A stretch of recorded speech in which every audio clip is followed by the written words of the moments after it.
रसिक मित्रांनो, कैलासवासी राव बहादूर अनंत शिवाजी देसाई टोपीवाले यांच्या स्मृत्यर्थ आपण ही व्याख्यानमाला या ठिकाणी आयोजित करत आलेलो आहोत. व्याख्यानमालेचं आपल्या सर्वांना कल्पना आहे की 46वं वर्ष आहे. गेली 47 वर्ष या ठिकाणी आपण व्याख्यानमाला आयोजित करतो आहोत. आज या ठिकाणी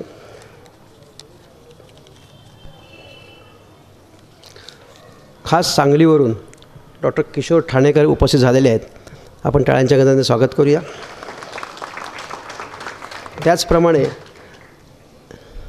आजच्या अध्यक्षस्थानी डॉक्टर गिरीश लाड, मुंबईतील प्रख्यात सर्जन, यांनी आजचं अध्यक्षस्थान स्वीकारावयाची आम्ही विनंती केली. त्यांनी आनंदाने मान्य केलेले आहे. ते डॉक्टरांच्या अखिल भारतीय संघटनेचे अध्यक्ष आहेत.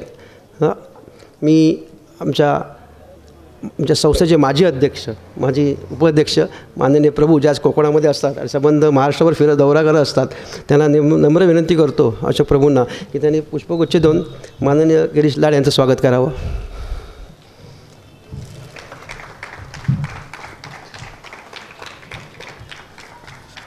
त्याचप्रमाणे मी लाडसाहेबांना विनंती करतो की त्यांनी आजचे आपले वक्ते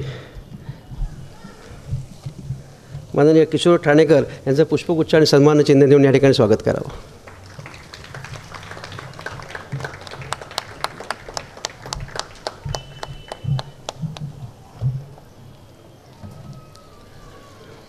मी अशोक प्रभू यांना विनंती करतो की त्यांनी आपल्या आजच्या वक्त्यांबद्दल या ठिकाणी त्यांची थोडक्यात ओळख करून द्यावी.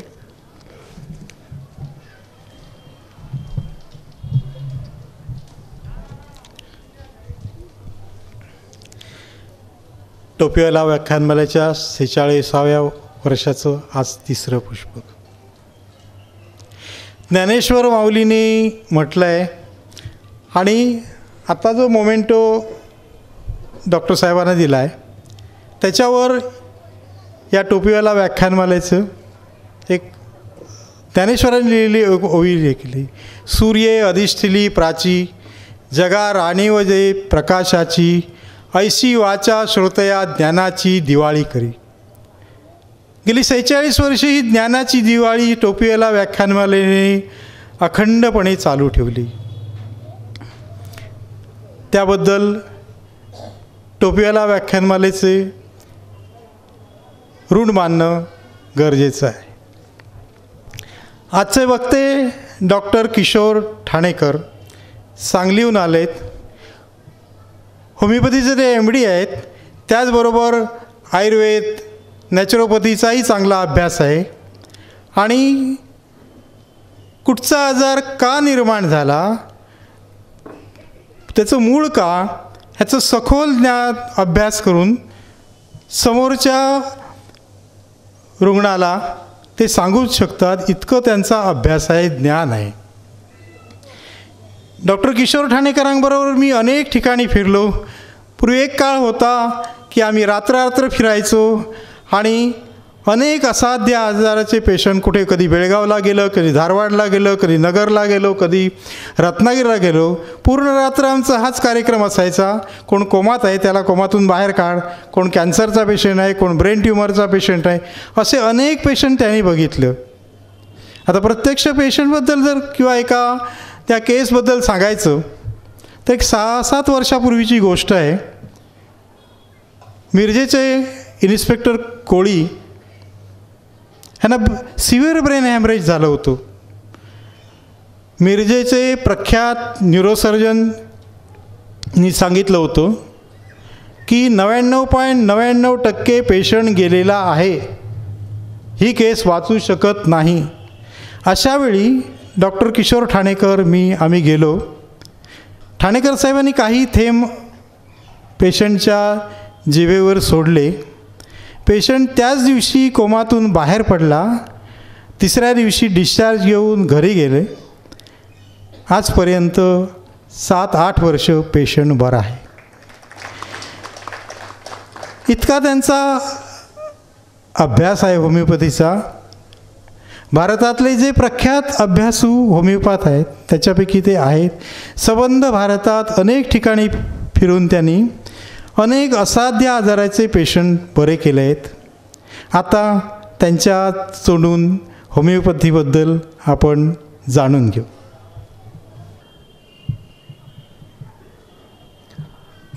आद्यगुरु दत्त, माझे सद्गुरू ब्रह्मचैतन्य महाराज गोंदवलेकर, माझं गुरुस्थान, आजच्या कार्यक्रमाचे अध्यक्ष, ज्ञात अज्ञात माझ्यावर शुभेच्छांचा वर्षाव करणारे सर्वजण, रुग्ण बांधव, मित्र आणि समोर बसलेले श्रोते हो. खरं तर मी वक्ता नाही. पहिल्यांदा प्रभू डॉक्टरांनी मला व्याख्यानमालेची माहिती दिली त्यावेळेला एक छोट्या प्रमाणात अशी एक अडचण अशी मनात तयार झाली. व्याख्यानमाला हा विषय हळूहळू लोप पावत चालला आहे. आम्ही डॉक्टरांच्यासाठी म्हणून एखादा रिफ्रेशमेंट किंवा एखादं लेक्चर किंवा काय अशा गोष्टी करत असतो किंवा महिन्यातून एखादी गोष्ट घडत असते. ठिकठिकाणी जाऊन मी होमिओपॅथीबद्दल बोलतो, ठिकठिकाणी जाऊन मी नॅचरोपॅथीबद्दल बोलतो, ठिकठिकाणी जाऊन मी ॲक्युप्रेशरबद्दल बोलतो, पंचगव्याबद्दल बोलतो. काही असाध्य आजार आहेत त्याला वेगवेगळ्या सिस्टीम ऑफ मेडिसिन्सबद्दल मी सगळीकडं बोलत असतो. पण मी तसा गावाकडचा माणूस आणि मुंबईत येऊन व्याख्यान काय देणार. तर त्यांनी सांगताना सांगितलं की ही टोपीवाला व्याख्यानमाला आहे आणि ही गिरगावला द्यायची आहे. गिरगाव तसं संस्कृतीचं माहेरघर आहे. आज आता इथं बसताना पण एवढा आनंद होतो आहे किंवा इथं मी बोलताना पण मला आनंद होतो आहे की ह्या व्यासपीठाचा मान आहे. एक वर्षानुवर्ष इथं वक्ते येत आहेत, बोलत आहेत आणि त्याचाच एक भाग व्हायची मला संधी मिळते आहे. ह्यात एक सुकून आनंद होता. या व्याख्यानमालेबद्दल किंवा स्वतः रावसाहेबांच्याबद्दल बऱ्याच गोष्टी मी नंतर समजून घेतल्या. गेल्या वर्षी पण हा विषय माझ्यासमोर ह्यांनी मांडलेला होता, पण दुर्दैवानं मला काय येता आलं नाही. पण आत्ता या विषयावर याच व्यासपीठावर मला बोलायची संधी मिळते आहे, ह्याचा आनंद एक वेगळाच आहे. तसं बघायला गेलं तर त्यांनी स्वतःचा प्रवास हा अनंत शिवाजी देसाईपासून ते राव बहादूर भाऊसाहेब टोपीवालापर्यंत कसा केला आणि हा एक बीज हा वटवृक्षामध्ये कसा पद्धतीनं तो ट्रान्सफर होत गेला.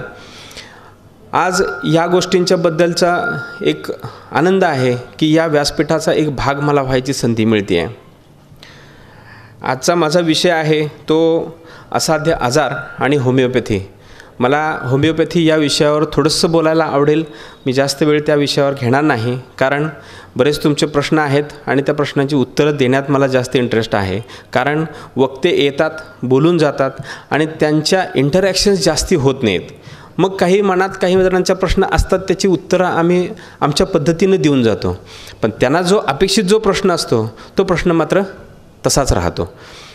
त्याच भाषेत मला उत्तरं द्यायची आहेत ज्या भाषेत तुमचे प्रश्न आहेत.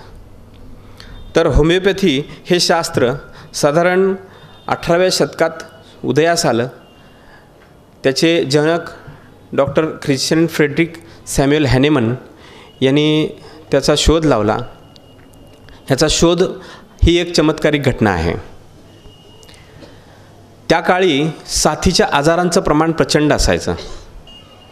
म्हणजे हा इतिहास सांगणं आता गरजेचं का आहे तर त्याच्याशी संबंधित आपला पुढचा विषय आहे की असाध्य आजार होमिओपॅथी का बरं करू शकते किंवा होमिओपॅथिक सिस्टीममध्ये या असाध्य आजारांच्या बाबतीत समजावून घेण्याची पात्रता का आहे. तर त्या काळी साथीचे आजार असायचे. मलेरियानं प्रचंड प्रमाणात असं थैमान घातलेलं होतं जर्मनीमध्ये आणि डॉक्टर सॅम्युएल हॅनेमन यांच्याकडं काही औषधी वनस्पतींचं ट्रान्सलेशनचं काम होतं. हे मलेरिया हा आजार बरा होत नाही. बऱ्याच वेळेला माणसांच्याकडून रिपीट त्याच तक्रारी येत आहेत आणि बरं करण्यासाठी म्हणून औषधांची यंत्रणा थोडी कमी पडते आहे. त्यातच त्यांच्या लक्षात असं आलं की एका कुठल्या तरी झाडाची साल काही माणसं खात आहेत आणि सांगतात की माझा आजार बरा झाला म्हणून, मलेरियासारखा आजार माझा बरा होतो आहे. शासकीय यंत्रणा प्रचंड ताकदीनं त्याच्या पाठीमागं लागती आहे की हा मलेरिया कव्हर कसा करायचा म्हणून, कारण एपिडेमिक होता, साथीचा आजार होता, भराभर लोकांचे जीव अडचणीत येत होते. त्यानंतर ही साल नक्की आहे काय, तर ते सिंकोना ऑफिसिनालिस म्हणून मेडिसिन होतं, औषध होतं. तर डॉक्टर सॅम्युअल हॅनेमन यांच्या वाचनात असं आलेलं होतं की या औषधाच्या गुणधर्मामध्ये ह्याचे विषारी परिणाम म्हणून या औषधामध्ये मलेरियासारखी लक्षणं तयार करण्याची कॅपॅसिटी आहे. हे चिंतन करणारं मन जे आहे त्यांचं, ते एवढ्या प्रचंड ताकदीनं काम करत होतं की त्यांना हळूहळूचे सूर गवसत गेले. समजत गेलं की हे लक्षणं तयार करण्यासारखी कॅपॅसिटी असलेली औषधं आपण जर एखाद्या त्या आजार झालेल्या एखाद्या रुग्णाला दिले तर तो आजार पूर्णपणे बरा होण्याची क्षमता ठेवू शकते. औषधांचा अभ्यास करत गेले, आजारांचा अभ्यास करत गेले, लक्षणांचा अभ्यास करत गेले आणि मग त्यांनी त्या शास्त्राचा पाया तयार केला आणि त्याला त्यांनी नाव दिलं होमिओपॅथी. याला आपल्या भाषेत समलक्षण चिकित्सा वैद्यकीय पद्धती पण म्हणू शकतो, पण या शास्त्राचा अभ्यास हा एवढ्या सखोल पद्धतीनं कशा पद्धतीनं होत गेला तर एखादा रुग्ण आहे तर त्याच्या आजाराची कारणं काय आहेत, कुठून उत्पन्न होतो, कशा पद्धतीने त्याचे डेव्हलपमेंट होते आणि मग आता सध्या काय स्टेजला आहे, या सगळ्या गोष्टी समजावून घेत त्या रुग्णाचा अभ्यास करायची सवय किंवा रुग्णाचा अभ्यास करायची पद्धत ही होमिओपॅथीमध्ये डेव्हलप होत गेली. आम्ही एखाद्या आजाराकडे बघायचं किंवा एखाद्या आजाराच्या लक्षणांच्याकडे बघायचं आणि त्या आजाराला फक्त उपचार करायचा. आजाराला उपचार केला तर पेशंट बरा होतो असा त्याचा अर्थ होत नाही. उदाहरणार्थ एखादा ट्युबरक्युलोसिस झालेला पेशंट आहे तर तो ट्युबरक्युलोसिसचेच फक्त जंतू मेले तर तो पेशंट बरा होतो असं होत नाही. त्यानंतर त्या TBच्या जंतूच्या नंतर त्या शरीराला आलेला अशक्तपणा आहे किंवा त्या शरीराची झालेली झीज आहे, त्या मधल्या काळात त्याची राहिलेली डेव्हलपमेंट आहे, या सगळ्याच गोष्टी विचारात घेऊन त्याचा उपचार करणं गरजेचं आहे. हा एक भाग झाला की होमिओपॅथी कशा पद्धतीनं काम करते ते. काही गोष्टी अशा आहेत की आम्ही समजावून घेत असताना पेशंटना काही प्रश्न विचारतो, आम्ही त्याला होमिओपॅथिक हिस्ट्री म्हणतो. ही होमिओपॅथिक हिस्ट्री पेशंटना काही वेळेला असं वाटत राहतं की ह्या प्रश्नांची खरोखर गरज आहे का, तर आजारापेक्षा तो पेशंट समजावून घेणं फार महत्त्वाचं असतं आमच्यासाठी. त्या पेशंटचं मन काय म्हणतं, त्याची बुद्धी काय म्हणते, त्याची आत्मबुद्धी काय म्हणते, त्याचं शरीर काय म्हणतं, शरीराच्या असलेल्या सवयी, त्याच्या शरीराच्या असलेल्या आवडीनिवडी, त्याच्या मनाच्या असलेल्या आवडीनिवडी. मग आम्ही पेशंटना काही वेळेला प्रश्न विचारतो की तुला खाण्यापिण्यात तिखट तेलकट आंबट खारट गोड यातलं काय आवडतं. रुग्णांना असं वाटायला लागतं की त्याचा आणि मला डोकं दुखतंय त्याचा काय संबंध आहे का. हा त्याचं काहीही साधर्म्य किंवा संबंध नसलेला प्रश्न आहे, तो विचारायची गरज आहे का. पण तो आजार किंवा आलेली तक्रार आहे त्याच्यापेक्षा पेशंट ॲज अ होल पूर्ण रुग्ण समजावून घेणं ही सिस्टीम आहे होमिओपॅथीमध्ये. तर ती कशा पद्धतीने आम्ही समजावून घेतो, त्याची कारणं काय असतात किंवा असाध्य आजार बरं करण्यासाठी म्हणून आम्ही ते पेशंट कशा पद्धतीने समजावून घेऊ शकतो किंवा घेतो, ह्या ॲक्च्युली आहेत ह्या सगळ्याच्या सगळ्या मेडिकल टर्मिनॉलॉजी आहेत. मला जेवढं शक्य आहे तेवढं मी सोप्या भाषेत समजावून सांगायचा प्रयत्न करतो आहे. असाध्य आजारांच्यासाठी म्हणून आम्ही समजावून घेतानाची सिस्टीम जी आहे किंवा आजार जे होतात त्याची मूळ कारणं जी आहेत त्यात दोन सगळ्यात महत्त्वाची कारणं असतात. इनहेरिटेड म्हणजे गुणसूत्रातून आलेले दोष आणि दुसरे असतात ते जन्मानंतर झालेले संस्कार. इनहेरिटेड म्हणजे काय, आता मी जसं म्हटलं की एखादं बीज मोठं होत जातं आणि मग त्याचं झाड तयार होतं, वृक्ष तयार होतो. त्या वृक्षाची अवस्था असताना आमच्याकडं पेशंट येतो, पण आम्हाला बीज समजावून घ्यायचं असतं. जसं एखाद्या शेतामध्ये शेतकरी राबत असतोय आणि त्याच्या लक्षात येतं की हे बाभळीचं बी आहे, त्याला ते बाभळीचं बी दिसत नाही, त्याला ॲक्च्युली बाभळीचं झाड दिसतं ते. आणि त्या झाडाचे पडणारे काटे दिसतात आणि मग तो म्हणतो की हे बी इथं नको, हे बाहेर फेकून देऊया का, तर त्याच्या शेताला नुकसान आहे म्हणून. तसं हे वृक्ष काय, त्याला तर बीज दिसलेलं आहे आणि तो वृक्ष आहे तो त्याला तो त्रासदायक दिसणार आहे. तसं आम्ही बघताना ते पेशंट ज्यावेळेला समोर येतो त्यावेळेला त्याच्या गुणसूत्रातले दोष आम्ही समजावून घ्यायला पाहिजेत. आता हे दोष बदल कसे होत जातात त्याचं थोडक्यात वर्णन मी तुम्हाला सांगायचा प्रयत्न करतो आहे. पेशंट ज्यावेळेला आजाराचा संच घेऊन आमच्यासमोर येतो त्यावेळेला आम्हाला समजावून घेत असताना त्याला तो आत्ता सध्याची जी कंडिशन आहे किंवा 20, 25, 30, 35, 40, 45 वर्षाचं जे आता सध्याचं जे वय आहे त्या वयाच्या पूर्वी ते काय होतं, तर एक लहान बाळ होतं. त्याच्यापूर्वी काय होतं, तर एक जन्माला आलेलं अर्भक होतं. त्याच्यापूर्वी गर्भाशयात असलेला एक गर्भ होता. त्याच्यापूर्वी एक मांसाचा गोळा होता. त्याच्यापूर्वी काय होतं ते, तर एक सिंगल पेशी होती ती. त्याच्यापूर्वी काय होतं, एक पुरुष बीज आणि एक स्त्री बीज होतं. आता हे एक पुरुष बीज आणि एक स्त्री बीज हे दोन जर समजावून घ्यायचा प्रयत्न केला आम्ही तर त्याच्यामध्ये फंक्शनल पार्ट जो असतो तो असतो गुणसूत्रांचा संच. मग हा गुणसूत्रांचा संच म्हणजे काय असतं नक्की, तर त्यांच्या आधीच्या 6-7 पिढ्यांचे गुण आणि दोष हे एकत्र जेनेटिक कोड करून ठेवलेले असतात. हा गुणसूत्रांचा संच पुरुष बीजाच्या बाजूने गुणसूत्रांचा संच म्हणजे पुरुष बीजाच्या बाजूने 6-7 पिढ्यांचे गुण आणि दोष त्या पेशीमध्ये लिहून ठेवलेले असतात. स्त्री बीजाच्या बाजूचे 6-7 पिढ्यांचे गुण आणि दोष त्या पेशीमध्ये लिहून ठेवलेले असतात. ते दोन्हीचं संयोग ज्या वेळेला एकत्र येतात त्यावेळेला पुरुष बीजाच्या बाजूनी काय गुण घ्यायचे, स्त्री बीजाच्या बाजूनी काय गुण घ्यायचे, पुरुष बीजाच्या बाजूनी दोष काय घ्यायचे, स्त्री बीजाच्या बाजूनी दोष काय घ्यायचे, असा एकत्र येऊन हा एक नवीन गुण आणि दोषांचा एक संच तयार होतो. आणि हा नवीन तयार झालेला संच आहे तो तिथं तयार झालेलं असतं, तिथं फायनल झालेलं असतं की ह्याचं शरीर कसं असणार, ह्याच्या शरीराचा साचा कसा असणार, ह्याची उंची किती असणार, ह्याचा रंग कसा असणार, केसांची ठेवण कशी असणार, डोळ्यांची ठेवण कशी असणार, हा सगळा प्रोफॉर्मा तिथं फायनल झालेला असतो. त्याच्यानंतर फक्त त्याच्यावर संस्कार होत जातात, ते डेव्हलप होत जातं. पण इथं फायनल झालेलं असतं की याच्या आवडीनिवडी काय असणार, वातावरण कुठलं मानवणार, थंडीत काय होणार, उन्हाळ्यात काय होणार, तिखट खाल्लं तर काय होणार, गोड खाल्लं तर काय होणार, ह्या सगळ्या गोष्टी तिथं फायनलाइज झालेल्या असतात. शरीरातला कुठला अवयव प्रचंड ताकदीनं स्ट्रॉंग असणार, शरीरातला कुठला अवयव प्रचंड अशक्त असणार, हे सगळं लिहून ठेवलेलं आहे. आता पेशंट आमच्यासमोर आलेला असतो तो पूर्णपणे आजार बराच वाढलेल्या स्टेजमध्ये आलेला असतो.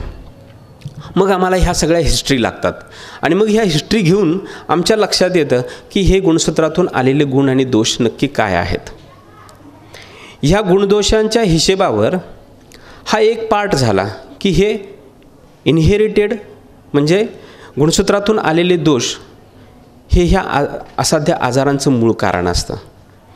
ह्याच्या पुढचा जो भाग आहे तो आहे जन्माला आल्यानंतर आम्ही जे संस्कार करतो ते गुणसूत्रातून आलेले जे दोष असतात त्याला पोषक वातावरण जसं मिळेल तसं तुमचं आरोग्य राहणार का आजारपण येणार हे अवलंबून राहतं. जर समजा एखाद्या पेशंटला लिव्हरचा अशक्तपणा जर आलेला असेल, जेनेटिकली ट्रान्समिटेड जर असेल तर त्याला पोटाच्या तक्रारी येणं नॅचरल आहे, नैसर्गिक आहे. मग त्यावेळेला जर आम्ही काही पथ्य सांगितली किंवा त्यावेळेला जर आम्ही काही टॉनिक सुचवले त्याला तर त्याला पुढच्या त्रास तक्रारी बऱ्याच त्याच्यापासून तो वाचू शकतो. तसं हे इनहेरिटेड काही कारणं आहेत आणि काही ॲक्वायर्ड कारणं आहेत. या दोन गोष्टींच्यामुळे हे असाध्य आजार सुरू होतात.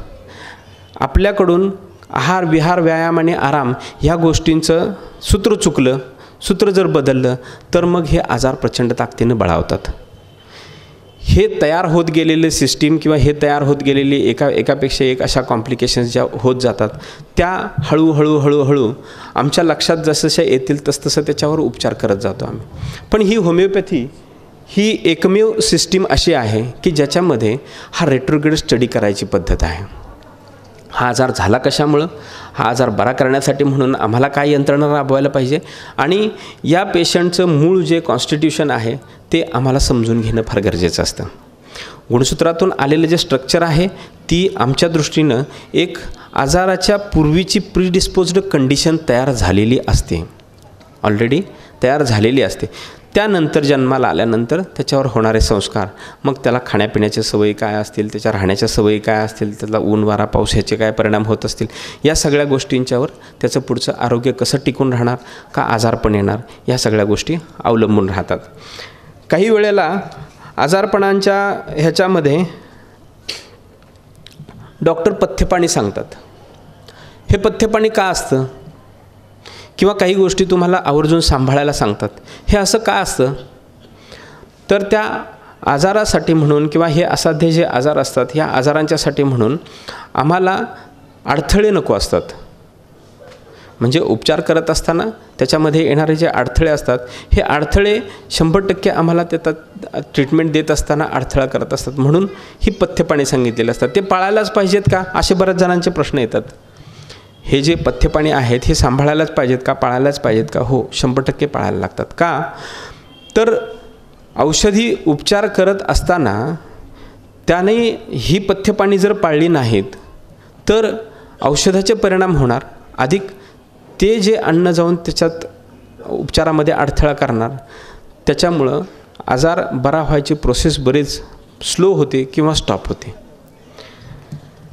काही असाध्य आजारांची फार मोठी लिस्ट आहे. त्याच्यात अगदी डोक्यापासून वरून जर आपण खाली चालत गेलो तर अल्झायमर्स डिसीजसारखे आजार आहेत, डिमेन्शियासारखे आजार आहेत. अल्झायमर्स डिसीज म्हणजे मेंदूची थोड्या प्रमाणात किंवा अतिप्रमाणात झालेली झीज आणि त्याच्यापासून आलेली लक्षणं. डिमेन्शिया म्हणजे बऱ्यापैकी गोष्टी विसरायची सवय लागलेली असते किंवा त्या ओरिएंटेशन बऱ्यापैकी लॉस्ट झालेलं असतं. सेरेब्रल पाल्सीसारखे डिसीज आहेत, मल्टिपल स्क्लेरोसिससारखे डिसीज आहेत. अगदी सर्वायकल स्पॉन्डिलोसिसपासून ते लिस्थेसिसपर्यंत म्हणजे मानेच्या मणक्याचे जे विकार असतात त्याच्या कॉम्प्लिकेशन्सपर्यंत की जे इरिव्हर्सिबल म्हटले जातात ते होमिओपॅथीनं चांगल्या पद्धतीनं बरे होतात. ह्या केसेस आम्ही बऱ्याच बघितलेल्या आहेत, आम्ही बऱ्याच हाताळलेल्या आहेत. मगाशी आत्ता सरांनी सांगितलं तसं की बऱ्याच केसेस अशा झाल्या की आम्ही जाऊन बघितल्यानंतर त्यांच्यामध्ये डॉक्टरांनी सांगितलेलं होतं की आता ह्याच्यातून फारसा काय फरक पडणार नाही, तुम्ही घरी घेऊन जा आणि जेवढे दिवस त्याला खायला प्यायला घालू शकता तेवढे दिवस तुम्ही घाला म्हणून. अशा केसेसही बऱ्यापैकी देवदयेनं व्यवस्थित झाल्या. काही ब्लड कॅन्सरसारख्या केसेस आहेत की ज्यांना 1.5-2 वर्षाचा 3 वर्षाचा एवढाच कार्यकाल सांगितला. ते फिजिकल कंडिशन्स त्यांच्या किंवा जनरल कंडिशन्स त्यांच्या अतिशय खराब होत्या. त्या आज आता 13-13, 14-14 वर्ष झाली व्यवस्थित चांगल्या कंडिशनमध्ये आहेत. काही गोष्टी आम्हाला समजून घेत पुढं जायला लागतं. थायरॉईड डिस्फंक्शनसारखे आजार आहेत, काही फुफ्फुसाचे आजार आहेत, COPD सारखे आजार आहेत. आत्ता सध्या प्रचंड ताकदीनं वाढत चाललेले आहेत ते हार्टच्या ब्लॉकेजेसचे आजार आहेत की जे आपण म्हणतो की त्याला बायपास सर्जरी किंवा स्टेंटिंग ह्याच्याशिवाय दुसरा पर्यायच काही नाही आहे. आणि मग असं एन्व्हायरमेंट क्रिएट होतं की आता काय करायचं, एवढा पैसा खर्च करायचा आणि पण एवढा खर्च करून झाल्यानंतर पण अनस्टेबल कंडिशन पेशंटची तशीच राहते. आणि तो जो काही कार्डियाक फोबिया नावाची व्हरायटी जी डोक्यावर पेशंटच्या बसते ती मात्र त्याला सहजासहजी आरामानं किंवा आनंदानं जगू देत नाही. मग त्याला बऱ्याच रेस्ट्रिक्शन्स येतात. आज या सगळ्या आजारांच्या बरोबरीला डायबेटिस मेलिटस नावाचं एक आता सगळ्यांच्या मानगुटीवर बसलेलं भूत आहे. प्रत्येकजण ह्या आजच्या ताणतणावाच्या कंडिशन्समध्ये किंवा आराम अजिबातच नाही, 24 तास मी कामातच आहे अशा कंडिशन्समध्ये, त्यात पुन्हा पुणे आणि मुंबईच्या माणसाचं मी बऱ्यापैकी बघतो आहे की मल्टीनॅशनल कंपनीजमध्ये काम करतो आम्ही 24 तास बांधील असतो, 24 आवर्स आम्ही बांधील असतो. पूर्वी 6 तासाचा 8 तासाचा कार्यकाळ असायचा. त्याच्यानंतर चप्पल ज्या ठिकाणी ठेवतो ना त्या ठिकाणी आमचं काम राहायचं, ते घरात यायचं नाही. आता काय झालं, घरात आलं ते पुन्हा बेडरूममध्ये आलं. आता माझ्या डोक्यात पण घुसलं दिवसा पण तेच चालू आहे, रात्री पण तेच चालू आहे. त्याच्यामुळं हे जे काही ताण प्रचंड ताकदीनं वाढत आहेत, त्या ताणांना मात्र आजही उत्तर नाही. हे ताण काय करत आहेत, तुमचे हॉर्मोनल इम्बॅलन्सेस करत राहत आहेत. आणि हे हॉर्मोनल इम्बॅलन्सेस आहेत ते कंट्रोल करण्यासारखी आज यंत्रणा नाही. तुम्ही किंवा संयोजक आहेत यासारख्या माणसांच्यामुळं हा अवेअरनेस आम्ही आणायचा प्रयत्न करतो आहे की प्रत्येक ठिकाणी जायचं, जागोजागी जायचं. तुम्ही डायबिटीसला घाबरू नका, हार्ट अटॅकला घाबरू नका, किंवा ह्या सगळ्या गोष्टी आहेत ह्या औषधांनी कवर होण्यासारख्या आहेत. तुम्हाला होत आहेत ना, तुमच्या नंतरच्या पिढीला होऊ देत नाही, त्याची काळजी करू नका. इतपत मेसेज आम्ही माणसांच्यापर्यंत पोहोचवतो आहे. काही पोटाचे आजार आहेत आता सगळ्यात जास्त वाढत चाललेले आहेत, ते अल्सरेटिव्ह कोलायटिस किंवा क्रॉन्स डिसीज असे काही मोठमोठी नावं असलेले आजार आहेत. हे सगळेच्या सगळे आजार आहेत हे पित्ताशी संबंधित असलेले आजार आहेत की जे साध्या छोट्या ॲसिडिटी नावाच्या तक्रारीमुळं सुरू होतात आणि मग ते हळूहळू वाढत जातात आणि ते अशा कंडिशनला येऊन बसतात की आता अल्सरेटिव्ह कोलायटिस आहे आणि त्याला सर्जरीशिवाय दुसरा पर्याय नाही. अशा कित्येक केसेस आहेत की ज्या शरीराची प्रतिकारशक्ती कमी झाली, शरीराची पचनशक्ती कमी झाली आणि मग आहार विहारातले आम्ही पथ्यपाणी पाळले नाहीत किंवा डॉक्टरांनी आम्हाला त्याचं इम्पॉर्टन्स समजावून सांगितलं नाही किंवा डॉक्टरांनी सांगितलं पण आम्ही ऐकलं नाही. अशा कंडिशनमध्ये जाऊन ते आजार आता क्रिटिकल होऊन बसलेले आहेत आणि मग ते असाध्य आजारांच्या यादीत जाऊन बसलेत. ॲक्च्युली ते एवढ्या मोठ्या ताकदीचे आजार नाहीत.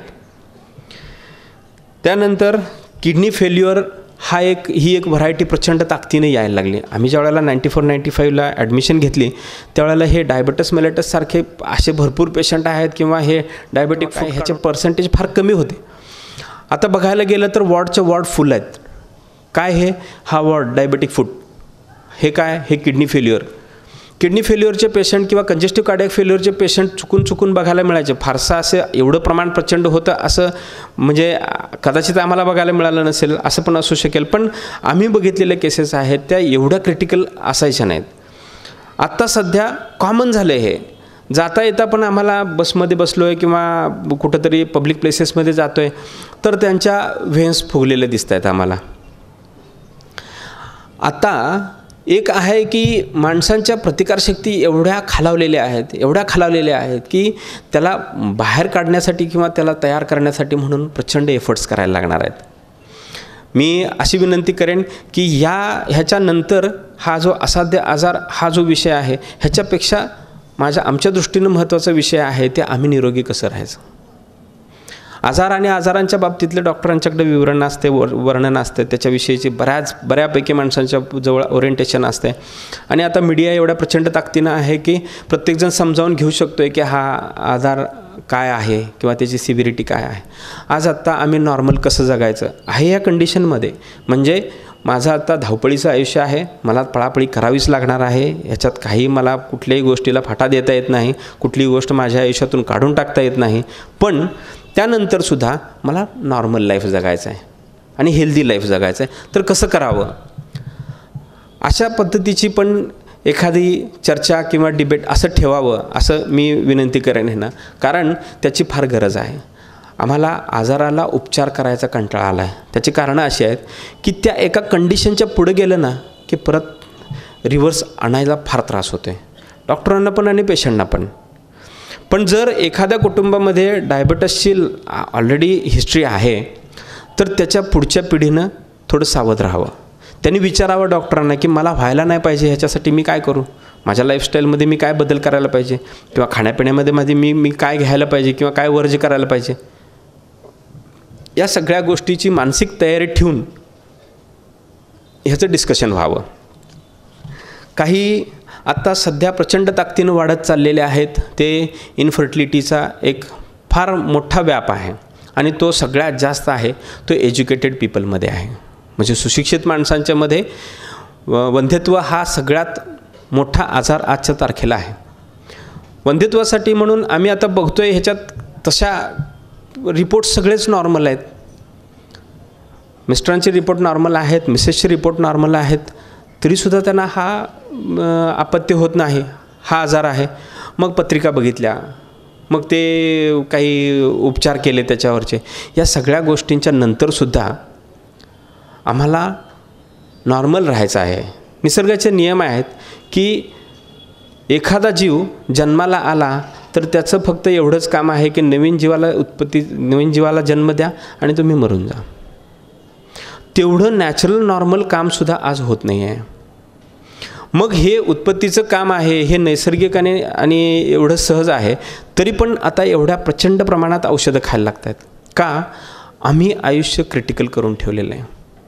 आम्ही आयुष्य अशा कंडिशनला नेऊन ठेवलेलं आहे की आता आम्हाला दुसरा पर्यायच नाही आहे काय. मग आधी आम्ही क्रिटिकल करून ठेवायचं आणि मग क्रिटिकल झाल्यानंतर पुन्हा रिव्हर्ससाठी म्हणून आटापिटा करायचा. तेवढं आयुष्य आहे का आपल्याकडं? तेवढा वेळ आहे का आपल्याकडं? आता वेळ तेवढा नाही आहे, फार वेळ कमी असतो आपल्याकडं. आणि त्यातून पण पुन्हा ह्या आजारांच्याकडं अशा दृष्टीनं बघायचं. त्यापेक्षा सगळ्यात सोपा मार्ग आहे prevention is better than cure. आम्हाला निरोगी राहायचं आहे, त्याच्यासाठी काय करू असे केस पेपर निघावेत अशी आमची अपेक्षा आहे. पुढचे आम्ही बरे केलेले आजारामध्ये म्हणजे क्रिटिकल आहे सुडोमस्क्युलर डिस्ट्रॉफीसारखे आजार आहेत की कमी वयातल्या मुलांचे पायाच्या पोटऱ्या किंवा जे स्नायू असतात ते प्रचंड ताकदीनं अशा मोठ्या होत जातात आणि त्याचे स्नायूचं काम फार कमी राहतं आणि त्या मुलांना चालता येत नाही पुढे भविष्यात. मग ते आजार हळूहळू क्रिटिकल होत जातात. असे काही आजार आम्ही बघितलेत. हे करत असताना माणसांच्यामध्ये अवेअरनेस ह्या सगळ्या गोष्टींचा आम्ही थोडा सुरू करत आम्ही हे करतो आहे. म्हणजे पेशंटना आल्यानंतर पेशंट बघितला, औषध दिलं, निघ बाहेर, अशा मुद्दामहून सिस्टीम आम्ही ठेवलेले नाहीत. पेशंटना समजावून सांगतो आहे की तुम्हाला आजार नक्की काय झाला आहे. मग काही वेळेला आमच्या मेडिकल टर्मिनॉलॉजीमुळं काही शब्द आमच्याकडं कमी पडत आहेत किंवा ह्या आत्ताच्या सध्या आम्ही काही टर्मिनॉलॉजी वापरल्या तर मग माणसं काय करतात ते नेटमध्ये शोधून काढतात की ह्याला काय नक्की म्हणायचं आहे, काय आहे ते. मग त्यातून जी माहिती येते ना ते डोक्याला हात लावण्यासारखी असते. ह्या सगळ्यांच्यापेक्षा तुमच्या भाषेत साध्या सोप्या शब्दात तुम्हाला समजावून सांगणं हा आजार हा असा आहे आणि फार काय किचकट नाही आहे, हे एवढ्या असं जर गेलं आपण तर अशा मार्गाने तो बरा होऊ शकतो. काही गोव्यासारख्या ठिकाणी गोव्याचं पॉप्युलेशन एवढं कमी आहे, तेवढ्या भागात जवळपास नाही म्हटलं तरी 22 ते 23% आसपास काहीतरी मुलांचं मेंटल रिटार्डेशनचं प्रमाण आहे. या मेंटल रिटार्डेड मुलांच्यावर पण आम्ही होमिओपॅथिक जवळपास 3-3, 4-4 दिवस आम्ही पेशंट सलग बघितले गोव्यासारख्या ठिकाणी. मग महिन्यातून 3 दिवस सलग आम्ही फक्त ते अशा मेंटल रिटार्डेडच मुलं बघतो आहे. मतिमंद गतिमंद अशीच मुलं बघतो आहे आम्ही. मग एवढं प्रमाण प्रचंड कशामुळं झालं किंवा काय झालं, त्या एरियामध्ये आम्ही बऱ्याच गोष्टींनी त्याचा अभ्यास केला की या कोकण किंवा या गोवा याच्या प्रांतामध्ये हे मेंटल रिटार्डेड मुलांचं प्रमाण एवढं जास्त का आहे. तर काही पॉयझनस त्यांच्याकडून त्या उत्खनन तिथं प्रचंड ताकदीनं होतं, मायनिंग प्रचंड ताकदीनं होतं, त्याच्यातून येणारे काही पॉयझनस केमिकल्स आहेत, त्याचा दुष्परिणाम पाण्यात मिक्स होऊन या मुलांच्या गर्भावर होतो आहे आणि मग ही मुलं थोडी मेंटल रिटार्डेड होतात.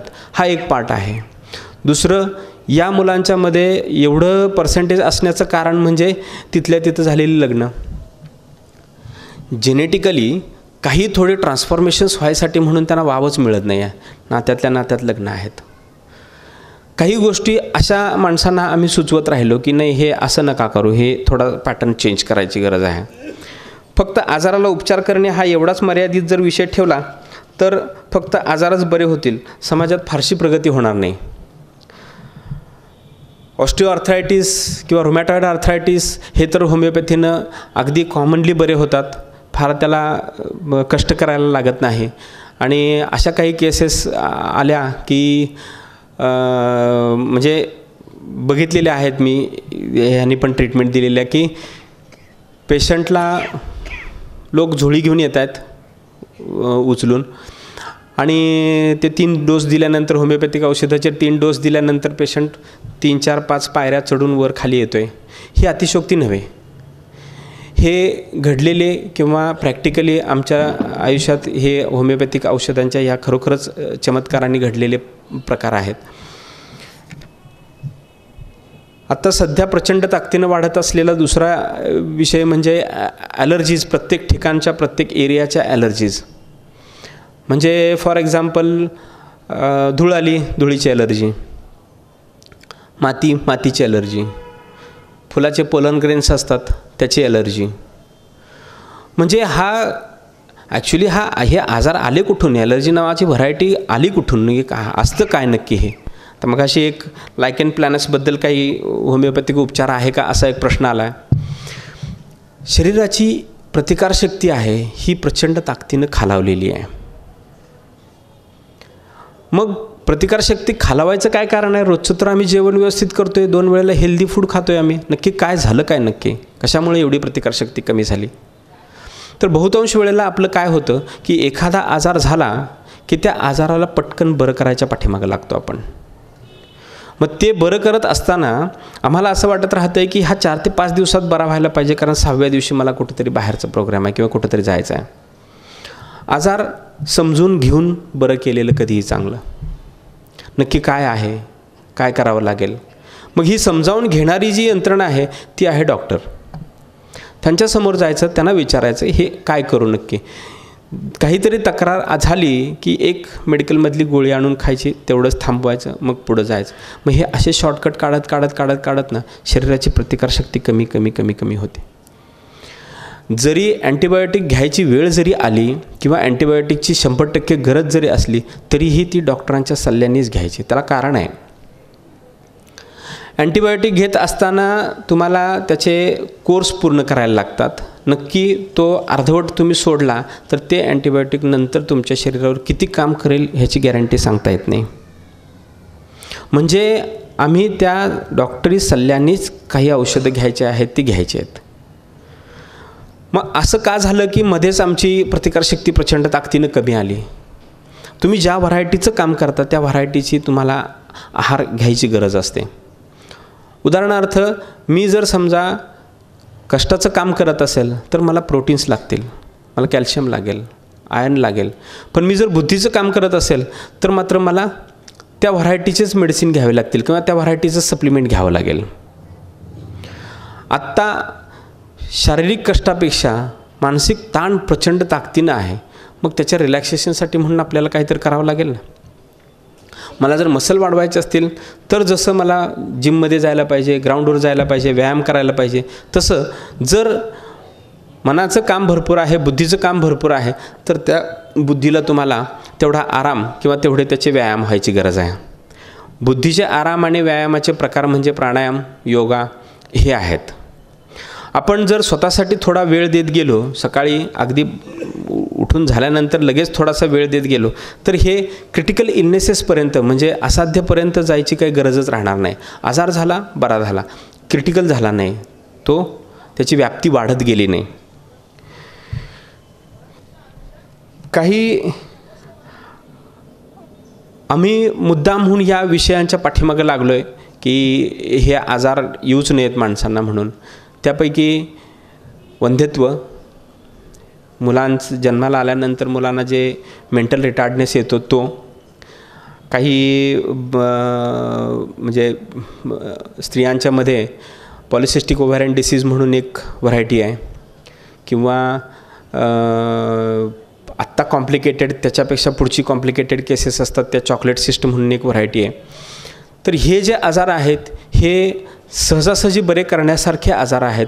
PCOD सारखे आजार सहजासहजी बरे होतात, हॉर्मोनल इम्बॅलन्ससारखे आजार सहजासहजी बरे होतात, थायरॉईड डिस्फंक्शनसारखे आजार सहजासहजी बरे होतात. फक्त या आजारांच्यासाठी म्हणून आपण थोडंसं सकारात्मक दृष्टीने विचार करावा लागतो.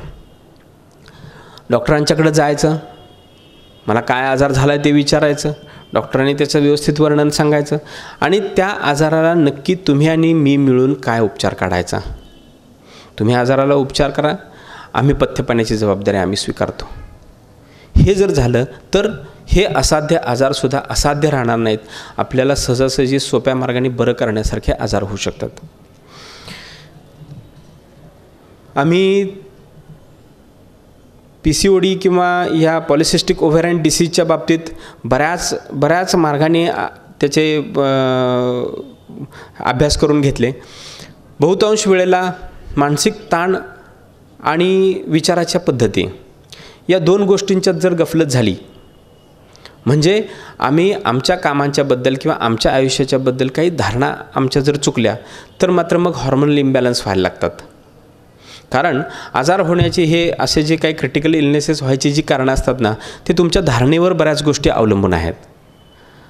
आत्ता मगाशी सरांनी बोलता बोलता सांगितलं की तुम्ही त्या औषधं घेत असताना तुम्ही त्याच्यावर विश्वास ठेवून घ्यायला पाहिजेत. श्रद्धा ठेवून जर घेतली ना तर 100% काम करतात.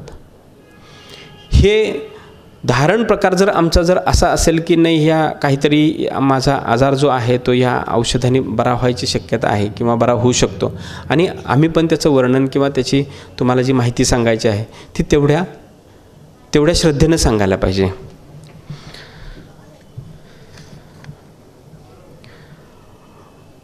शेवटचा भाग की आम्ही रोजचं रुटीन ह्या असाध्य आजारांच्यापासून वाचण्यासाठी म्हणून किंवा रोजचं रुटीन आम्ही कसं ठेवावं.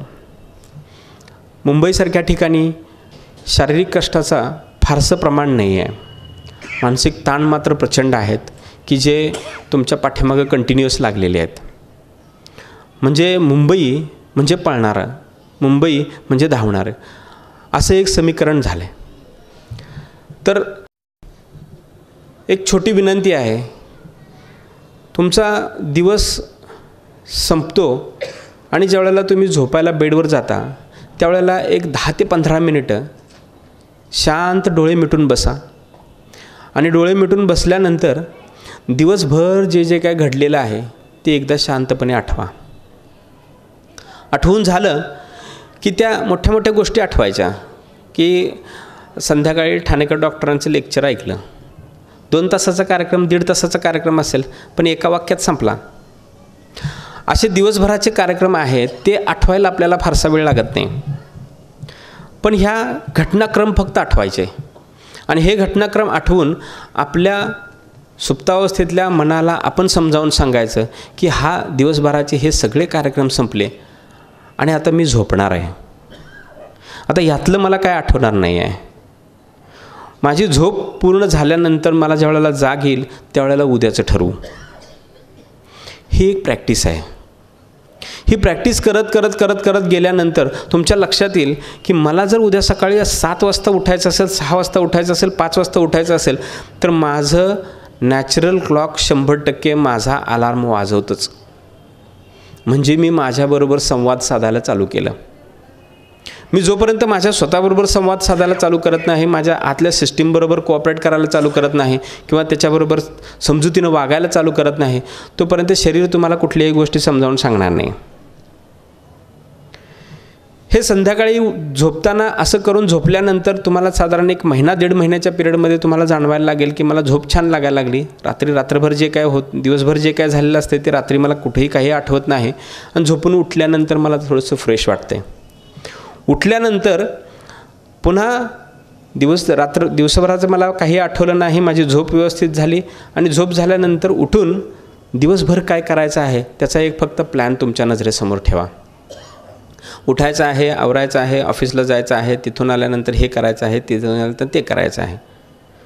फार मोठ्या गोष्टी नाही, प्लॅन करून ठेवा. त्याप्रमाणे घडायलाच पाहिजे असं काही नाही. पुन्हा संध्याकाळी झोपायच्या वेळेला पुन्हा सेम सिस्टीम. असं केल्यानं काय होईल, असं केल्यामुळं काय होतं की झोपायच्या वेळेला तुमचं कॉन्शियस आणि सबकॉन्शियस माइंडच्या मधलं तादात्म्य कट होतं, आणि ते कट झाल्याशिवाय तुमची झोप पूर्ण होत नाही. डीप स्लीप जोपर्यंत होत नाही तोपर्यंत तुमच्या सगळ्या सिस्टीम रिफ्रेश होत नाहीत. आपण काय म्हणतो बघा की मोबाईल हँग व्हायला लागला तर तो काय करायचा, रिस्टार्ट करा. लक्षात आलं? तर स्विच ऑफ करून ऑन करा. हे स्विच ऑफ करणे आणि ऑन करणे प्रोसिजरनं काय होतं,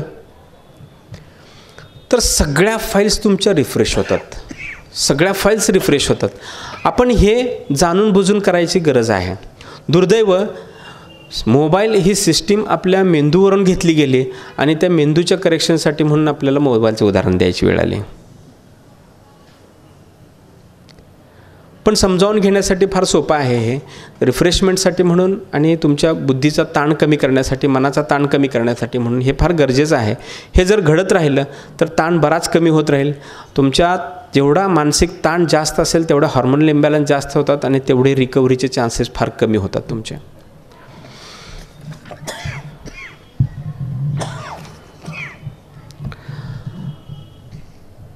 जेवढा भाग उत्स्फूर्तपणे मला बोलण्यासारखा होता तेवढा माझा बोलून झाला. आता तुमच्या प्रश्नांची अपेक्षा आहे.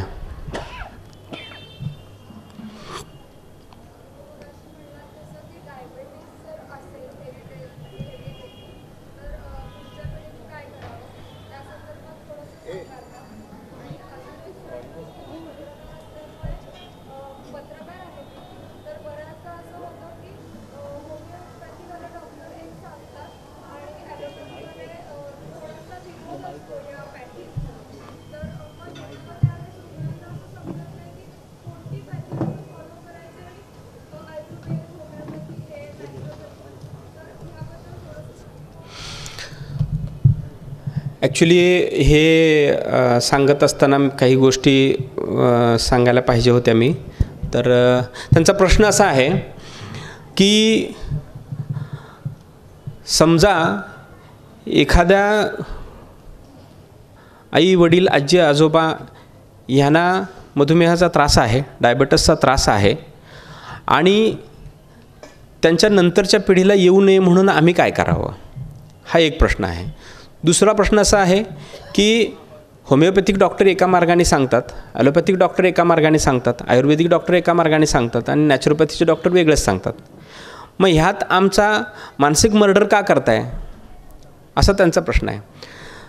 तर सिस्टीम ही देवदयेनं प्रत्येक सिस्टीम प्रचंड ताकदीनं, प्रचंड कॅपॅसिटीनं, ऑप्टिमम कॅपॅसिटीनं तयार झालेली आहे.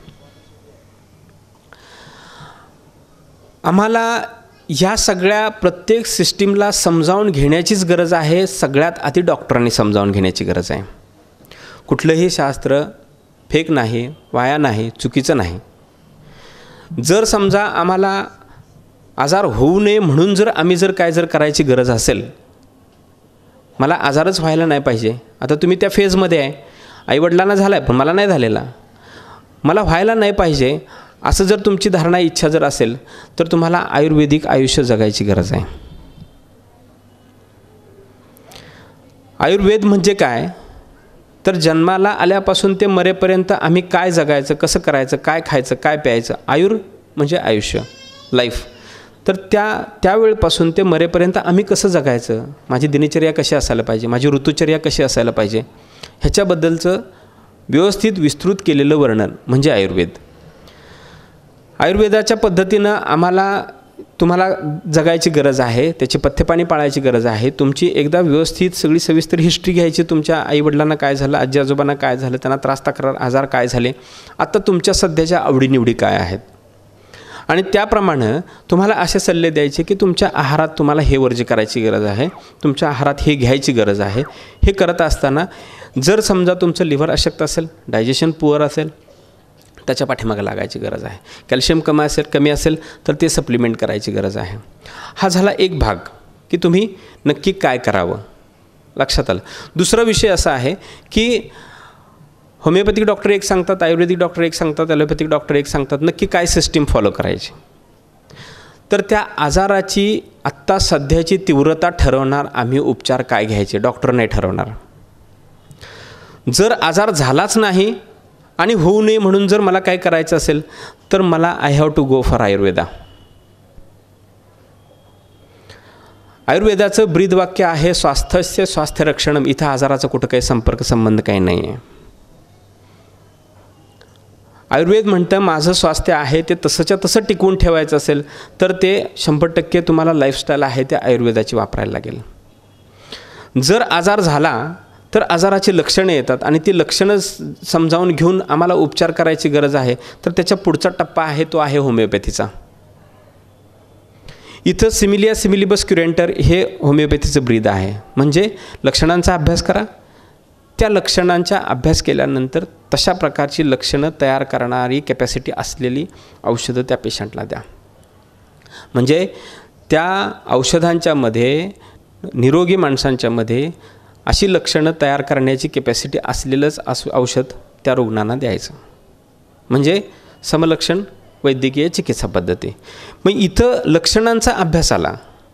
आयुर्वेदात म्हणजे सुरुवातीला तुमच्याकडं आजार नाहीच, त्यामुळे लक्षणं नाहीत, त्यामुळे तुमचं स्वास्थ्य आहे, व्यवस्थित निरोगी आहात तुम्ही, तर ते कसं मेंटेन करून ठेवायचं, त्याच्यासाठी आयुर्वेद किंवा पंचगव्य हे 2 पॅथी. मग त्यानंतरच्या पुढच्या स्टेपमध्ये आजार सुरू झाला, एका चांगल्या क्रिटिकल कंडिशनपर्यंत पोहोचला, तर त्याची लक्षणं येतात. त्या लक्षणांच्यासाठी म्हणून समजा आजार अशा लेवलला जाऊन पोचलेला आहे की जिथं म्हणजे इन्स्टंट काहीतरी करायची गरज आहे, अर्जंट काहीतरी करायची गरज आहे. फॉर एक्झाम्पल मला हार्ट अटॅक आला. हार्ट अटॅक आल्यानंतर मी काय करायला पाहिजे? मी तिथं होमिओपॅथिक किंवा आयुर्वेदिक औषधं नाही वापरायची. इन्स्टंट लगेच लक्षणं लगेचच्या लगेच कमी करायचे आहेत आणि तीव्रता लगेचच्या लगेच कमी करायची आहे, तर तिथं तुम्हाला ॲलोपॅथिक मेडिसिन घ्यायला लागतात. आपण 3ऱ्या स्टेजला आलो, लक्षात आलं.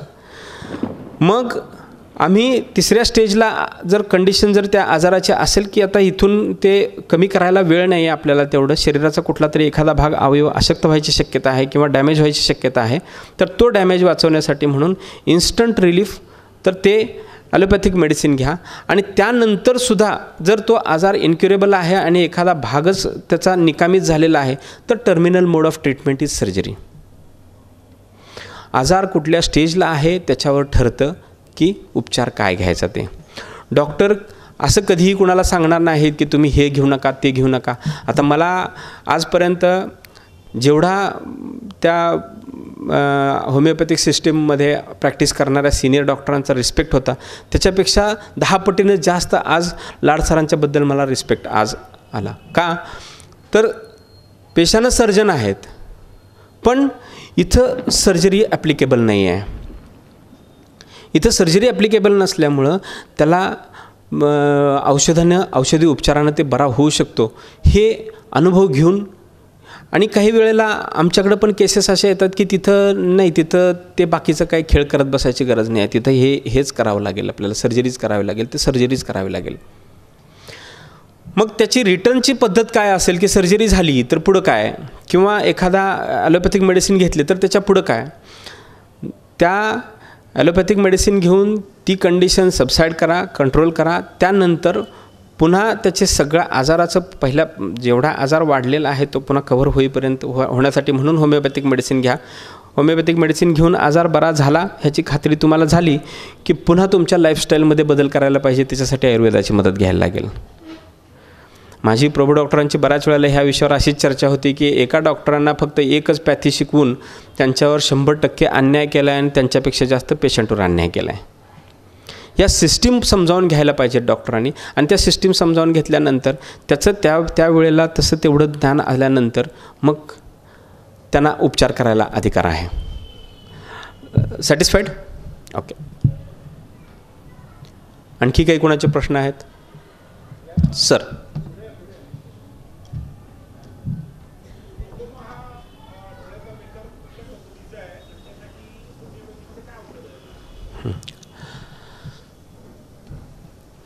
काही झिजेचे आजार होत राहतात आणि काही आजारांच्या कॉम्प्लिकेशन्स होत राहतात. म्हणजे आजाराच्या तीव्रता जसजशा वाढत जातील तसं शरीराच्या एखाद्या भागाचा, एखाद्या शरीराच्या लागणाऱ्या गरजेच्या घटकाच्या एखादा जर कमतरता असतील तर त्या कमतरता सॅटिस्फाय करण्यासाठी म्हणून शरीराला थोडं जास्त काम करावं लागतं. आणि ते काम करत असताना शरीराची शक्ती थोडीशी कमी होत राहते आणि ही कमी झालेली शक्ती आहे ही आजाराच्या स्वरूपात आपल्यासमोर येत असते. हे काही असे आजार आहेत की ग्लुकोमासारखे आजार आहेत किंवा असे काय म्हणू आपण त्याला झिजेचे आजार आहेत. ह्यांना होमिओपॅथीमध्ये त्या रुग्णाची पूर्ण सगळी सविस्तर हिस्ट्री, त्याच्या खाण्यापिण्याच्या सवयी, आवडीनिवडी, त्याचा ऊन वारा पाऊस ह्यांच्याबरोबरचं असलेलं रिलेशन, या सगळ्या गोष्टींचा अभ्यास करून होमिओपॅथीमध्ये ह्या आजाराला फार चांगल्या ट्रीटमेंट आहेत. म्हणजे जर समजा या कंडिशनमध्ये तुम्ही होमिओपॅथिक ट्रीटमेंट घ्यायला लागलात तर साधारण एक 6 ते 8 महिन्याच्या पिरियडमध्ये तुम्हाला लक्षात यायला लागतं की थोडा फरक चांगल्या कंडिशनमध्ये पडायला लागला आहे म्हणून. कारण शरीर अशा एका कंडिशनला जाऊन थांबलेलं असतं की आता ह्याच्यापेक्षा जास्त झीज सहन करू शकत नाही आणि मग एखाद्या अवयवाचं बळी द्यायला चालू करतं शरीर. आपल्याला काय करायला लागतं की त्याच्यापासून पुन्हा रिवर्ट करायला लागतं, त्याला त्याची कॅपॅसिटी प्रचंड ताकदीनं वाढवायला लागते आणि मग ती वाढवलेली ताकद आहे ही यासारखे आजार भरून काढायला मदत करते आपल्याला. बाकी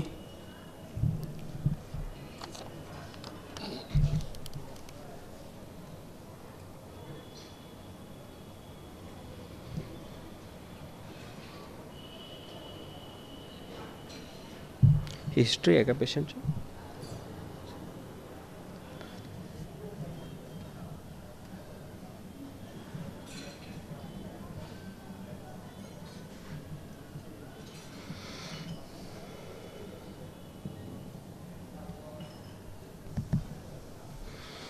हा प्रश्न नाही समजला.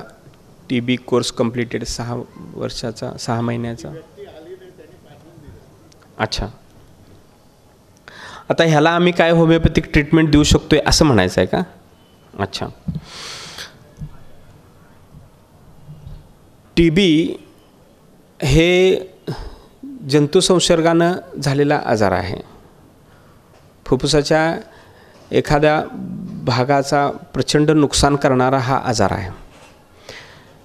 ह्याच्यामध्ये ते TBचे जंतू मारण्यापेक्षा त्या पेशंटची प्रतिकारशक्ती प्रचंड ताकदीनं वाढवायची गरज असते. ते मारणं जेवढं गरजेचं आहे त्याच्या इक्विव्हॅलंट त्याची प्रतिकारशक्ती वाढवण्याची गरज असते. तसं बघायला गेलं तर आम्हाला त्या TB नावाच्या व्हरायटीची आधीच इम्युनिटी आम्हाला शासनानं आधीच दिलेली आहे BCGच्या स्वरूपात. पण काय होतं की आणि पुन्हा आणि सुपरएडेड इन्फेक्शन्स होतात. आमची प्रतिकारशक्ती कमी आली की ह्याच्यासारखे जंतू 100% अटॅक करतात. शास्त्र काय म्हणतं की हा आता TBचा कोर्स कंप्लीट करून झाला त्यानंतरसुद्धा पेशंट नॉर्मल कंडिशनमध्ये असतो आहे असं नाही आहे. नंतर पुन्हा आणि त्याला ते व्हायची शक्यता आहे असं पण 100% असतं. आता इथं काय करायची गरज आहे? इथं त्याची प्रतिकारशक्ती प्रचंड ताकदीनं वाढवायची गरज आहे. मग त्या पेशंटचा सगळा परिपूर्ण अभ्यास करून घेणे, त्याची पचनशक्ती व्यवस्थित आहे का नाही, औषधांनी त्याच्या शरीरावर काय किती ताकदीनं त्याला आसक्त केलं आहे किंवा त्याच्या खाण्यापिण्याच्या पथ्यांच्यामध्ये त्याच्यात काय कमी जास्त झालेलं आहे, हा सगळ्याचा अभ्यास करून घेऊन यांना उपचार करायची गरज आहे. ह्यांना थोड्या एक 25-30% लिव्हर टॉनिक आणि त्या पेशंटला योग्य त्या पर्सनॅलिटी बघून त्याच्यासाठी म्हणून औषधं दिली आणि काही होमिओपॅथीमध्ये आता चांगल्या ताकदीचे टॉनिक्स आत्ता पेटंटमध्ये आलेले आहेत, त्याची पण चांगली मदत होईल. फुफ्फुसाची ताकद पहिल्यासारखी 100% व्हायला मदत होईल आपल्याला ह्याची. ॲलर्जी, सर्दी, TB, अल्सरेटिव्ह कोलायटिस. हा प्रश्न चांगला आहे. एक पेशंट आहे 35शीतला तरुण आहे, त्याला ॲलर्जिक सर्दीचा त्रास होता, त्याला 2दा TB झालेला होता, अल्सरेटिव्ह कोलायटिस, गॅस्ट्रायटिस सारखा होतोय, डिप्रेशन, अशा सध्या मल्टिपल प्रॉब्लेममध्ये आहे. ॲक्च्युली हे ॲलर्जिक सर्दी ट्रीट करत असताना बहुतांश वेळेला मर्यादा फार येतात. म्हणजे ॲलोपॅथिक सिस्टीममध्ये त्याला मर्यादा फार येतात ॲलर्जिक सर्दी ट्रीट करायचं म्हणजे ना. कारण का तर ॲलर्जिक सर्दी असलेल्या पेशंटमध्ये अँझायटीचं पर्सेंटेज प्रचंड असतं. मग ते त्याला थोडं सर्दी सुरू झाली की इरिटेट व्हायला लागतं त्यांना. आणि मग ही ॲलर्जिक सर्दी असते ती कशाचीही ॲलर्जी सुरू होते. धूळ आली धुळीची झाली, धूर आला धुराची झाली, अगरबत्तीचा वास आला त्याची झाली, पोलन ग्रेन्स आले त्याची झाली, किंवा बाहेर कुठंतरी फिरायला गेले तर त्या काँग्रेस नावाच्या गवताच्या आजूबाजूच्या कुठं कॉन्टॅक्टमध्ये आले तरी सुरू झाली. अशा प्रकारच्या त्या ॲलर्जीमध्ये पेशंटची प्रतिकारशक्ती वाढवणं फार गरजेचं असते. नुसतं सर्दीला जर ट्रीटमेंट देत राहिला तर ते 6-8 तास तेवढंच सर्दी थांबणार, पुन्हा चालू होणार. मग काय होतं की ते आमच्या शास्त्राप्रमाणे ॲलर्जिक सर्दी कव्हर करायच्या नादात ती जी काय त्याचं एका लेवलला जे सपरेशन केलं जातं ना, ते आजार म्हणून पुन्हा आंतड्यात उद्भवायला सुरू होतं. आंतड्यात उद्भवायला चालू झालं की त्याला पुन्हा ट्रीटमेंट द्यायला चालू केलं की मग त्याचे फुफ्फुसात त्याचे इम्प्रिंट दिसायला लागतात. आणि मग त्यानंतरच्या कॉम्प्लिकेशन्स आम्ही ट्रीट करेपर्यंत पुन्हा ॲलर्जीचं प्रमाण थोडं डे बाय डे वाढतच जातं. ह्याला सगळ्यात सोपा आणि चांगला मार्ग असा आहे की प्रचंड ताकदीनं त्याची प्रतिकारशक्ती वाढवत जाणे. ही प्रतिकारशक्ती वाढत गेल्यानंतर ॲलर्जिक सर्दीचा त्रास कमी होऊन जाईल, पचनाची ताकद वाढेल, फुफ्फुसाची ताकद पण वाढेल आणि पर्यायानं त्याचं ओव्हरऑल हेल्थ अतिशय चांगल्या कंडिशनमध्ये राहील. आणि हा आजार पूर्णपणे बरा होऊ शकतो. याने प्रश्न विचारला आहे की हा पेशंट पूर्णपणे बरा होऊ शकेल का, ह्याच्यासाठी म्हणून काय म्हणजे डायजेस्टिव्ह सिस्टीम किंवा मेंटली तो आता सध्या डिप्रेशनमध्ये आहे. आता एवढ्या सगळ्या तक्रारी येऊन गेल्यानंतर माणसाला डिप्रेशन येणं नॅचरल आहे. जसं त्याची तब्येत सुधारत जाईल त्याला काय सांगायची गरज नाही, तू घाबरू नको किंवा काय असं सांगायची काही गरज नाही. आपोआपच त्याला वाटायला लागतं की हां आता मला कालच्यापेक्षा आज बरं वाटायला लागलं आहे. बरं वाटून घ्यायला पाहिजे पेशंटनी, होऊ शकत नाही. त्याला ज्यावेळेला स्वतः बरं वाटायला लागेल त्यावेळेला आपोआपच तो म्हणायला लागतो की ठीक आहे मला कालच्यापेक्षा आज बरं वाटते. खोकला येतोय पण थुंकी बाहेर पडून जाते, थुंकून टाकलं की मला बरं वाटते. इथपर्यंत माणसांची लक्षणं सांगायची सवय वाढते.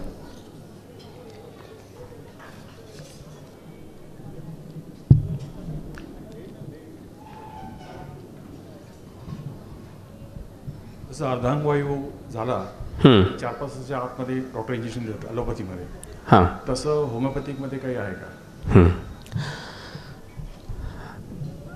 अर्धांगवायू व्हायची 2 कारणं आहेत. एक आहे रक्तदाब वाढल्यामुळं रक्तस्राव होऊन होणारा अर्धांगवायू आणि दुसरा आहे रक्ताचा पुरवठा मेंदूच्या एखाद्या भागाला न झाल्यामुळं होणारा अर्धांगवायू. होमिओपॅथीमध्ये ह्या दोन्ही गोष्टीला प्रचंड महत्त्व आहे की ब्लिडिंग होऊन झाला म्हणजे रक्तस्राव होऊन झाला, ब्लड प्रेशर वाढून का रक्ताचा पुरवठा कमी झाला म्हणून झाला.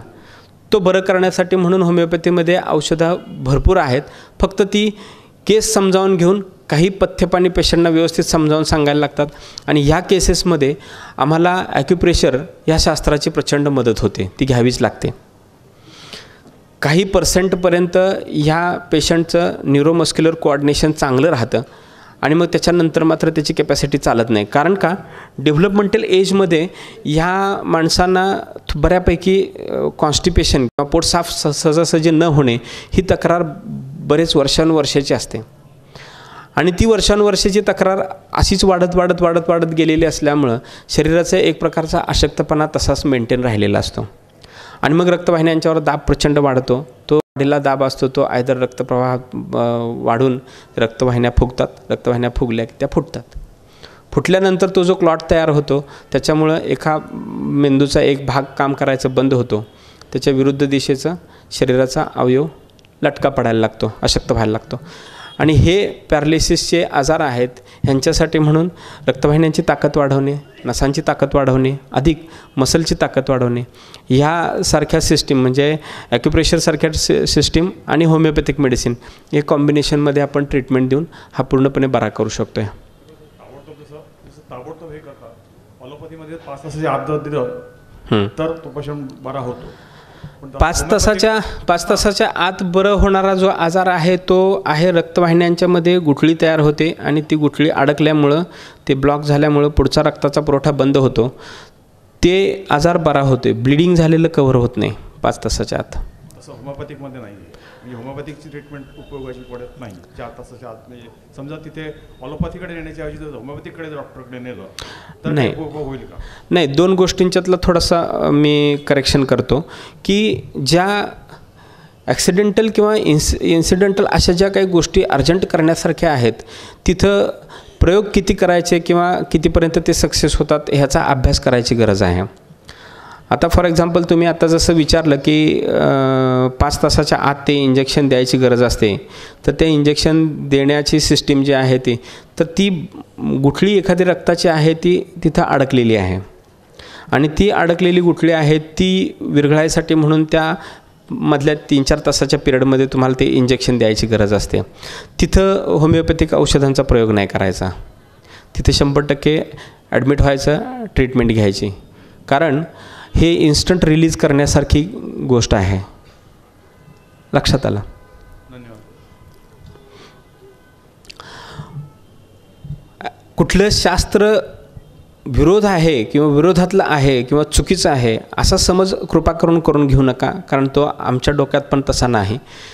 जर होमिओपॅथीशास्त्र आलं तर ॲलोपॅथीला अगदी हद्दपारच करून टाकेल असा काय प्रकार काय अस्तित्वात नाही, घडू शकत नाही. त्या शास्त्राची प्रचंड गरज आहे. त्या शास्त्राची एवढी प्रचंड गरज आहे की ती इन्स्टंट काही गोष्टी घडत आहेत, इन्स्टंट अशा गोष्टी घडत आहेत की जिथं तुम्ही काहीच करू शकत नाही. अशा वेळेला त्या शास्त्राची 100% गरज आहे. ते शास्त्र रिप्लेस करू शकत नाही कुठलं. जसं होमिओपॅथीची कुठंतरी एखाद्या ठिकाणी मर्यादा आहे, ॲलोपॅथीची कुठंतरी मर्यादा आहे, सर्जरी ह्या शास्त्राची कुठंतरी मर्यादा आहे. प्रत्येक शास्त्राला त्याच्या मर्यादा आहेत, त्याच्या चौकटी आहेत. आता काय होतं की ह्या माझ्या शास्त्राच्या समजावून सांगण्यासाठी किंवा प्रमोशनसाठी म्हणून मी मर्यादा सोडता येत नाहीत, मला सोडणं गैर आहे. लक्षात आलं? सर नमस्ते. होमिओपॅथीमध्ये क्लासिकल आणि मॉडर्न असे 2 प्रकारने बरेच डॉक्टर प्रॅक्टिस करतात. आम्ही चॉईस करताना कुठले डॉक्टर निवडावेत आणि त्यामध्ये असं मुंबईमध्ये थोडं ब्रँड नेम खूप आहे. ते आधीच पेशंटची म्हणजे हे चेकअप वगैरे करून बरंच आर्थिक खर्च झाला असतो आणि ब्रँडेड कंपन्यांचे त्यांचे पॅकेजेस पण खूप असतात. मग अशा वेळी पेशंटनी डॉक्टर कुठले होमिओपॅथिकमध्ये पण असतील ते कुठले चॉईस करावेत, कसं त्यामध्ये, आणि मग प्रत्येक डॉक्टरचं थोडं रिसर्च पण असतं वेगवेगळं. आता मी ह्यांच्या विषयावर थोडंसं उत्तर देताना थोडं सांभाळून देईन, कारण मी मुंबईत आहे. कसं आहे, पहिली सगळ्यात महत्त्वाची गोष्ट की modern homeopathy, systemic homeopathy, classical homeopathy हे सगळे जे प्रकार आहेत ना ते डॉक्टरांच्या स्वभावावर पडलेले आहेत. माझा अभ्यास करण्याची पद्धत कशी आहे, माझा स्वतःचा हुनर काय आहे, मला जर क्लिनिकल नॉलेज जर चांगलं जर असेल किंवा मला क्लिनिकल नॉलेज जर सहजासहजी आत्मसात करून घ्यायची ताकद असेल तर मी प्रॅक्टिस करताना होमिओपॅथिक प्रॅक्टिस करतो. ती clinical on the basis of clinical knowledge करतो. चिकित्सक स्वभाव आहे माझा, प्रचंड चिकित्सक स्वभाव आहे की बारीक बारीक गोष्टी आहेत, बारक्या छोट्या अगदी छोट्या गोष्टी. तुम्ही तोंडाला हातच लावून का बसला, तुम्ही मानच का हलवले, तुम्ही हातच का हलवले, तुम्ही केसावरून हातच का फिरवला, छोट्या गोष्टी आहेत अगदी. म्हणजे आम्ही म्हणू की त्या मायन्यूट ज्या काही गोष्टी आहेत ना त्या समजावून घ्यायचा चिकित्सक स्वभाव आहे. तो डॉक्टर क्लासिकल होमिओपॅथिक प्रॅक्टिस करतो. सिस्टीम होमिओपॅथिकच आहे. त्यांनी क्लासिकल नाव देऊ देत किंवा काय देऊ देत. तर आमच्याकडं सांगलीत काही अशा गोष्टी घडल्या की ते केस कापायसाठी म्हणून सोन्याचा कात्री वापरली. प्रोसेस सेमच आहे, काय वेगळा काय फरक काय नाही आहे. ह्या सगळ्या गोष्टी ज्या आहेत ह्या येतात त्या होमिओपॅथीच्या सिस्टीमच्या अंडरच येतात. मग क्लासिकल वापरू देत किंवा हे क्लिनिकल बेसिसवर वापरू देत किंवा नुसतं मदर टिंक्चर देऊ देत, बेस त्याच्या पाठीमागचा आहे तो कंप्लीट क्युअर, आणि तो होतो. थोडा वेळ, थोडा पेशन्स आणि थोडा अंडरस्टँडिंग चांगल्या क्वालिटी कॅपॅसिटीचं जर असेल तर ते 100% होतं. क्लासिकलमध्ये मोस्टली एकच सिंगल डोसच देतं आणि मॉडर्नमध्ये 2-3 जे समजा 2-3 आजार असतील तर 2-3 औषधं दिली जातात आणि त्या हिशोबाने मग पेशंटला तर थोडं सोपं पडतं. म्हणजे ह्याच्यात आता असं आहे की ज्याच्याकडं जशी कॅपॅसिटी आहे तसं त्याने ट्रीटमेंट घ्यावी.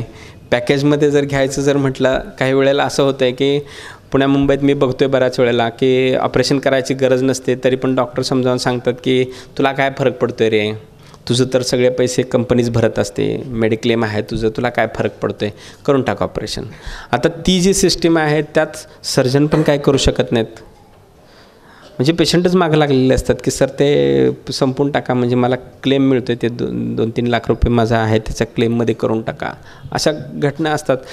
होमिओपॅथीच्या सिस्टीममध्ये पॅकेज आहे किंवा फुकट ट्रीटमेंट देत आहेत किंवा काय करतायत, औषध तेच काम करणार, औषधात काही बदल होणार नाही. कॅटरेक्टसारखे आजार आहेत ते आपण सर्जिकली आजही करतो, कॅटरेक्टसारखे मोतीबिंदू, त्याच्यामध्ये काही होमिओपॅथिकचं आपलं पेशंटची जनरल कंडिशन कशी आहे, पेशंटला अंडरलाईंग पॅथॉलॉजिकल काय नक्की कंडिशन आहे, अधिक प्रीडिस्पोज्ड डिसीज काय आहे, त्याच्यावर बऱ्याच गोष्टी अवलंबून राहत आहेत. पण कॅटरॅक्ट काही अंशी होमिओपॅथीने 100% बरा होतो. म्हणजे अगदीच क्रिटिकल झालेला आहे आणि आता त्याला काय हे करता येत नाही, अशा वेळेला मग सर्जरी करावी लागते. डोळ्यांचे आरोग्य आणि आजची आहारशैली, तर आपण बघतो लहान मुलांना देखील चष्मे लागतात, तर थोडक्यात आहारशैलीविषयी सांगा. चष्मा डोळ्याला लागण्याची 99.99% कारणं आहेत. ती आहारापेक्षा पण आम्ही त्या ब्राईट लाईटला किती एक्सपोज होतो आहे ती. मुलांची झोप जर व्यवस्थित झाली, पचन व्यवस्थित झालं तर चष्मा लवकर लागत नाही. लक्षात आलं का? मग आहारातली आपल्याला पथ्यपाणी सगळ्यांना माहिती आहे की रूट्स जेवढे आहेत तेवढे सगळेचे सगळे डोळ्यासाठी सेफ आहेत, चांगले आहेत. ग्रीन व्हेजिटेबल्स आहेत ती सगळी चांगली आहेत. आहार आणि ह्या सगळ्या गोष्टींच्या नंतरसुद्धा जर आम्ही कंटिन्युअस हे ब्राईट लाईट डोळ्यासमोर घेऊन जर बसलो तर it's very difficult to save the eyes. असं आहे. म्हणजे आम्ही त्याचं एक्झर्शन किती प्रमाणात करतो आहे आणि त्याला किती आराम देतो आहे, ह्या 2 गोष्टी सगळ्यात महत्त्वाच्या आहेत आजच्या तारखेला. म्हणजे त्याचा डोळ्याची जेवढी तुम्ही झीज कराल आणि त्या पट्टीत जर तुम्ही त्याला जर फिडिंग दिलं नाही तर 100% अशक्त होणार. मग त्याच्या डोळ्याला चष्मा लागला, मग आणि काय बाकीच्या त्या ट्रीटमेंट करायला लागल्या किंवा काय. ह्याच्यापेक्षा महत्त्वाचं हे आहे की तुमचा त्याचा वापर आणि आराम ह्याचा रेशो मेंटेन व्हायला पाहिजे. हां सर, फ्लॉवर रेमेडीज. अच्छा, फ्लॉवर रेमेडीजमध्ये होमिओपॅथीच्या कमरेला आणखी एक शास्त्राने दिल्यासारखं आहे की इन्स्टंट आपल्याला एखाद्या पेशंटची मानसिकता लक्षात आली आणि ती क्रिटिकल कंडिशनमध्ये ढासळत चालली आहे, अशा वेळेला मानसिकता सांभाळायचं काम हे या फ्लॉवर रेमेडीज करतात, पुष्पौषधी करतात. पुष्पौषधीमध्ये म्हणजे आत्ता तर आजच्या तारखेला प्रत्येक पेशंटला आम्ही म्हणेन की त्याची फार गरज आहे. कारण बऱ्यापैकी जेवढे म्हणून रुग्ण येत आहेत तेवढ्या बऱ्यापैकी रुग्णांचं तक्रारी एकच असतात की मला आता सगळ्या ह्याचा कंटाळा आला आहे. काही औषधं आम्ही म्हणतो आहे रेग्युलरच घ्या, थोडं I am feeling well. I am feeling well ही जी कंडिशन आहे, ही कंडिशन आता सध्या चुकूनच कुठेतरी सापडते. आणि मग मला फीलिंग वेल जर नसेल तर मग रिॲक्शनमध्ये माझे हॉर्मोन्स तेवढ्या ताकदीनं नाही काम करणार. कारण असं बघायला गेलं तर हे स्थूल शरीर जे आहे त्या स्थूल शरीराचं हाडं, मांस ह्याच्यापेक्षा सूक्ष्म आतल्या गोष्टी आहेत. आम्ही जसं त्याचा स्थूलातून सूक्ष्माकडे जसं अभ्यास करत जाऊ तसं आमचं हे शरीर जे तयार झालेलं आहे ह्या शरीरापेक्षा ह्या शरीराला चालवणारी यंत्रणा आहे ती तशी सूक्ष्म आहे. पण ह्या शरीराला चालवणारी सूक्ष्म जी एनर्जी आहे किंवा जी ऊर्जा आहे त्याच्यामध्ये ह्या ग्रंथींचा रोल येतो.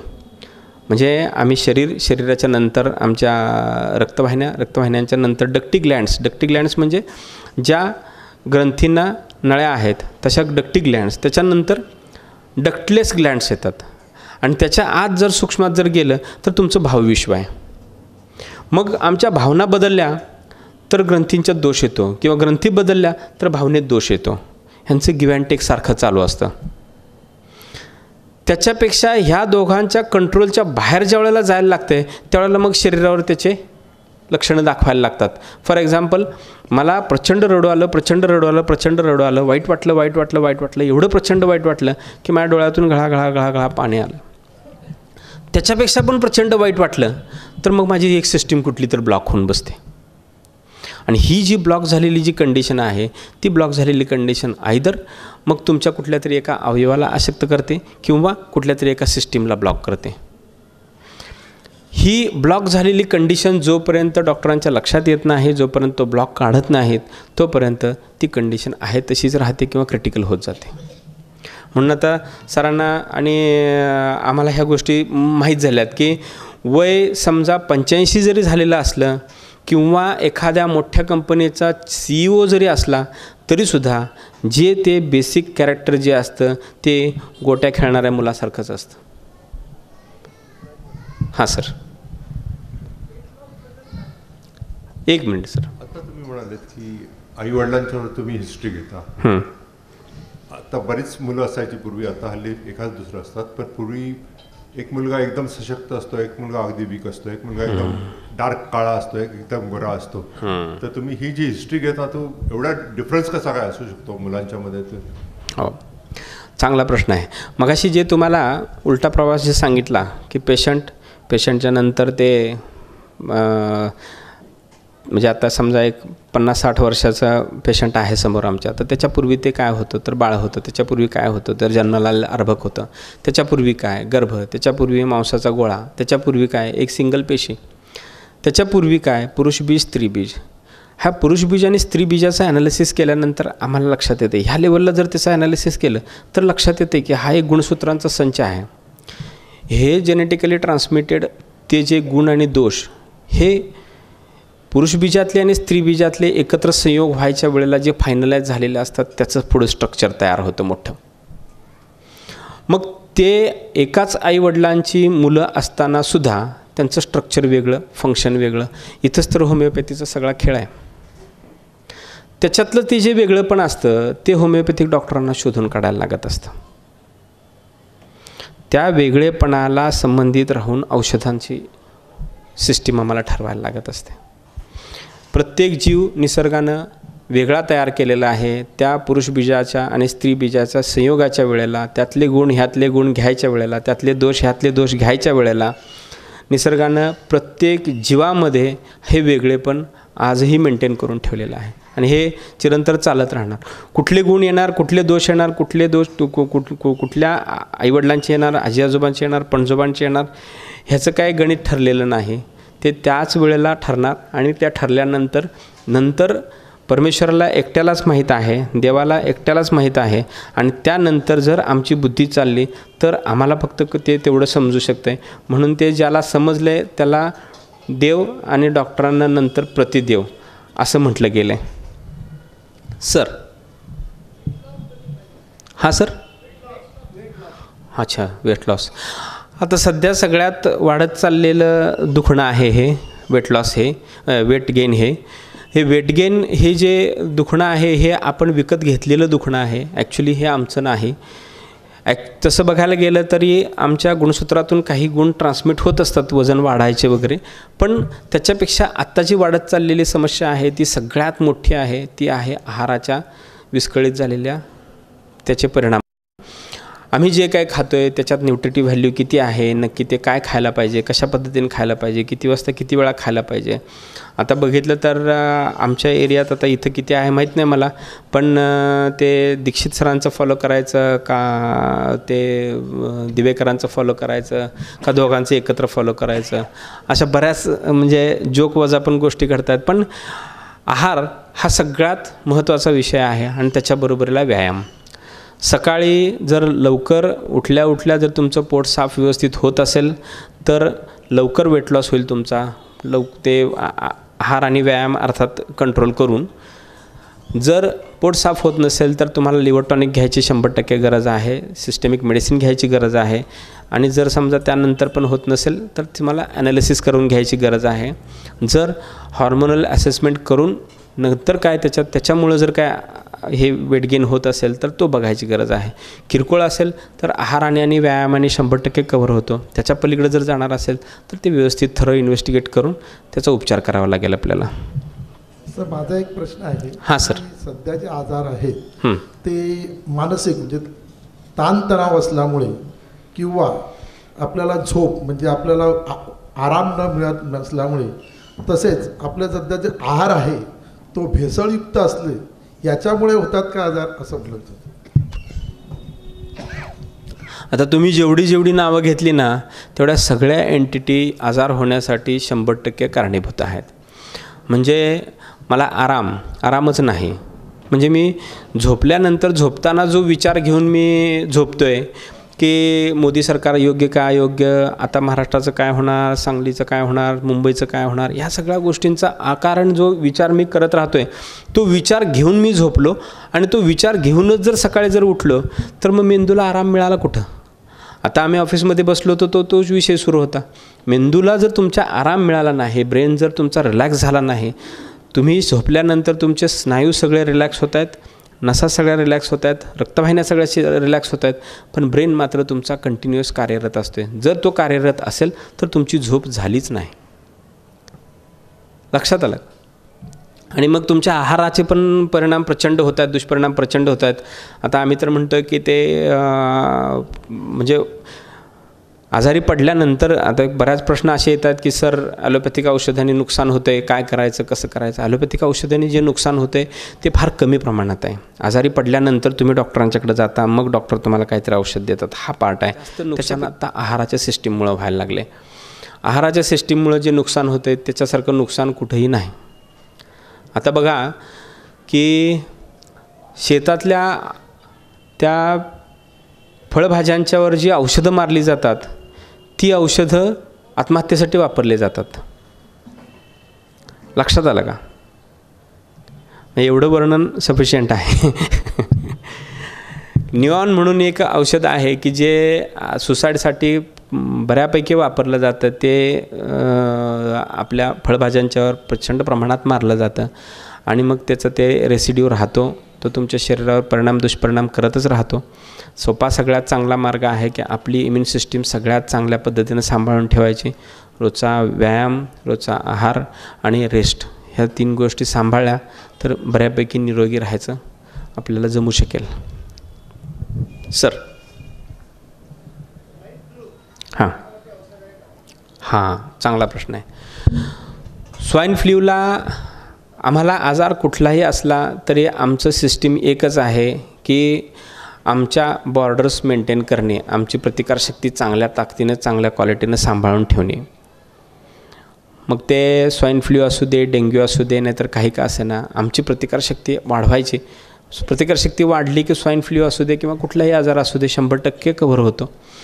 आम्ही आणि सरांनी इचलकरंजीला मध्ये एक साथीचा आजार आला, तिथं प्रचंड ताकदीनं हेपॅटायटिसची लागण झाली, कावीळची लागण झाली, कंट्रोल होण्याच्या पलीकडे गेली. इकडं पुण्याला रुबी हॉलला आणून ॲडमिट करायला लागलं, बऱ्याच पेशंटना केमला ॲडमिट करायला लागलं. पण आम्ही त्या पिरियडमध्ये पण बऱ्याच जेवढे आमच्या कॉन्टॅक्टमध्ये आले तेवढ्या सगळ्या पेशंटना होमिओपॅथिक मेडिसिन देऊन त्यांचा बिलिरुबिन नॉर्मलला आणले. अगदी सरांना सांगायला आवडेल मला 42 हे होतं बिलिरुबिन होतं सर. तर त्या कंडिशनमध्ये फारसा काय फरक पडणार नाही, आता काय असेल तसं बघा म्हणून सांगितलेलं. तर 4-5व्या दिवशी बिलिरुबिन पुन्हा नॉर्मल स्टेजला आलेलं आहे. कारण एवढ्या प्रचंड ताकदीनं लिव्हरची कॅपॅसिटी वाढवणारं होमिओपॅथीमध्ये औषधं आहेत की आज आम्ही त्या हेपॅटायटिससारख्या आजाराला म्हणजे माणसांच्यात पण ही एक समज झाली की कावीळ झाल्यानंतर ना हे इथंच जायचं म्हणून. आम्ही माणसांना उलटं सांगून आलो, कावीळ होऊ नये म्हणून आम्ही औषधं देतो, झाल्यानंतर यायची गडबड करू नका म्हणून.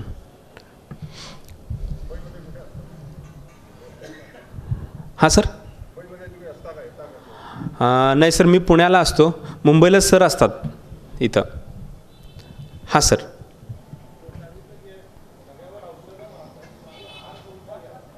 हां व्हेरी गुड. आता भाज्यांच्यावर किंवा फळांच्यावर प्रचंड प्रमाणात औषधांचा मारा केला जातो आहे आणि त्याच्यातून आपला बचाव कसा करायचा काय आम्ही शेतकऱ्यांना तर सांगू शकत नाही बाबा औषधं नका मारू म्हणून. बरं त्यांना पण बिचाऱ्यांना माहीत नसते की ते औषध एवढं घातक आहे म्हणून. पूर्वी ते कधी वापरत नव्हते. आता ही कंपन्या जसं वाढायला लागल्या तसं त्यांचं प्रमाण किंवा त्याची गरज समजावून सांगायला लागली. जंतू आधी होत नव्हते असं नाही. प्रचंड प्रमाणात कीटक होते, प्रचंड प्रमाणात रोग होते, पण रोगाला नैसर्गिकरित्या थांबवण्यासाठी म्हणून यंत्रणा शेतकरी राबवत होत्या. आता त्याच्याऐवजी सोप्या मार्गाने राबवायला लागले.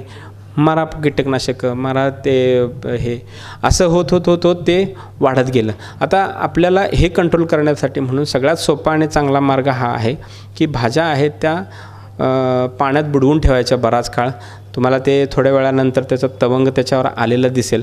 कारण जरी आम्ही ती फळभाजी तोडलेली जरी असली झाडापासून तरी त्याच्यातला जीव 100% टिकून असतो आहे, त्यातनं उत्सर्जन 100% चालू असतं आहे. ते फळं आहेत तीच स्वतः त्याच्यातून हे बऱ्याच विषारी द्रव्य आहे ते सोडायला चालू करतात.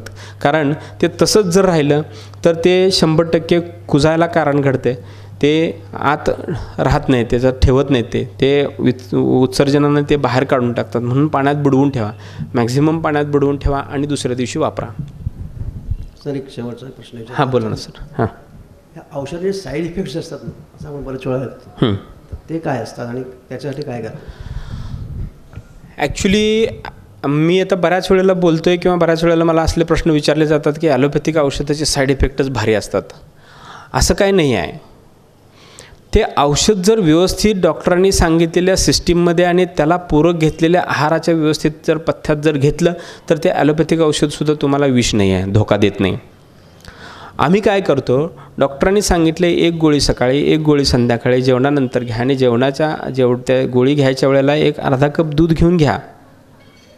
आम्ही काय करतो की दिवसातून 2 वेळच्या ऐवजी 3 वेळ गोळी घ्यायची किंवा हे असं जे प्रमाण तुमच्या वजनाच्या हिशेबात डॉक्टरांनी त्याचा डोस ठरवलेला असतो आहे आणि मग तो डोस ॲडजस्ट करून त्यांनी दिलेला असतो आहे, तो त्यांनी विचार करून किंवा अभ्यास करून दिलेला असतो आहे. त्यांना माहीत आहे तुमची शरीर प्रवृत्ती काय आहे, ते पित्तकारक आहे, पेनकिलर द्यायचे आहे, तुम्हाला 100% सांगतात ते ह्यानं पित्त वाढायची शक्यता आहे, 1 ग्लास दुधाबरोबर गोळी घ्या. लक्षात आलं का? साईड इफेक्ट म्हणजे काय असतं की आम्ही चुकीच्या प्रमाणात चुकीच्या पटीत घेतलेले डोस असतात ते शरीराच्या ताकदीच्या पलीकडे जातात, मग शरीर त्याचे रिॲक्शन दाखवतं. लक्षात आलं? ॲक्सिडेंटल काही गोष्टी असतात, ठीक आहे, त्या कुठल्याही औषधाने किंवा कुठल्याही सिस्टीमने त्या येऊ शकतात. अगदी आयुर्वेदामधल्या आरोग्यवर्धिनीसारख्या गोळ्या घेऊन पण काही माणसांना ॲलर्जिक रॅश आलेले आहेत, हे होऊ शकतं. पण मॅक्झिमम साईड इफेक्ट जे असतात ना ते औषधांच्या वापराच्या सिस्टीम आपल्या थोड्याशा मिसअंडरस्टँडिंगमुळे झालेलं असतं. आपण माझं काही मत होतं ते तुमच्यासमोर मांडण्याची मला संधी दिली. शांतपणे हा सगळा थोडक्यात फापट पसारा किंवा उपयोगाच्या गोष्टी किंवा गरजेच्या गोष्टी आहेत त्या ऐकून घेतल्यात. तुमचा शतशः आभारी आहे मी. टोपीवाला व्याख्यानमालेच्या सर्व संयोजकांचं आणि माझं गुरुस्थान तुमच्या सगळ्या श्रोत्यांचा पुन्हा एकदा आभार मानतो. नमस्कार.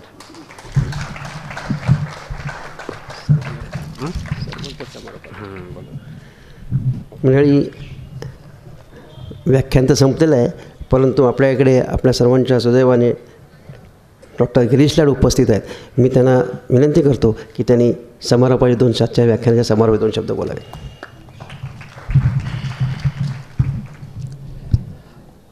माझी बायको नेहमी मला म्हणते तुम्हाला नेहमी ऐकून घ्यायची सवय नाही, थोडं बोलताच.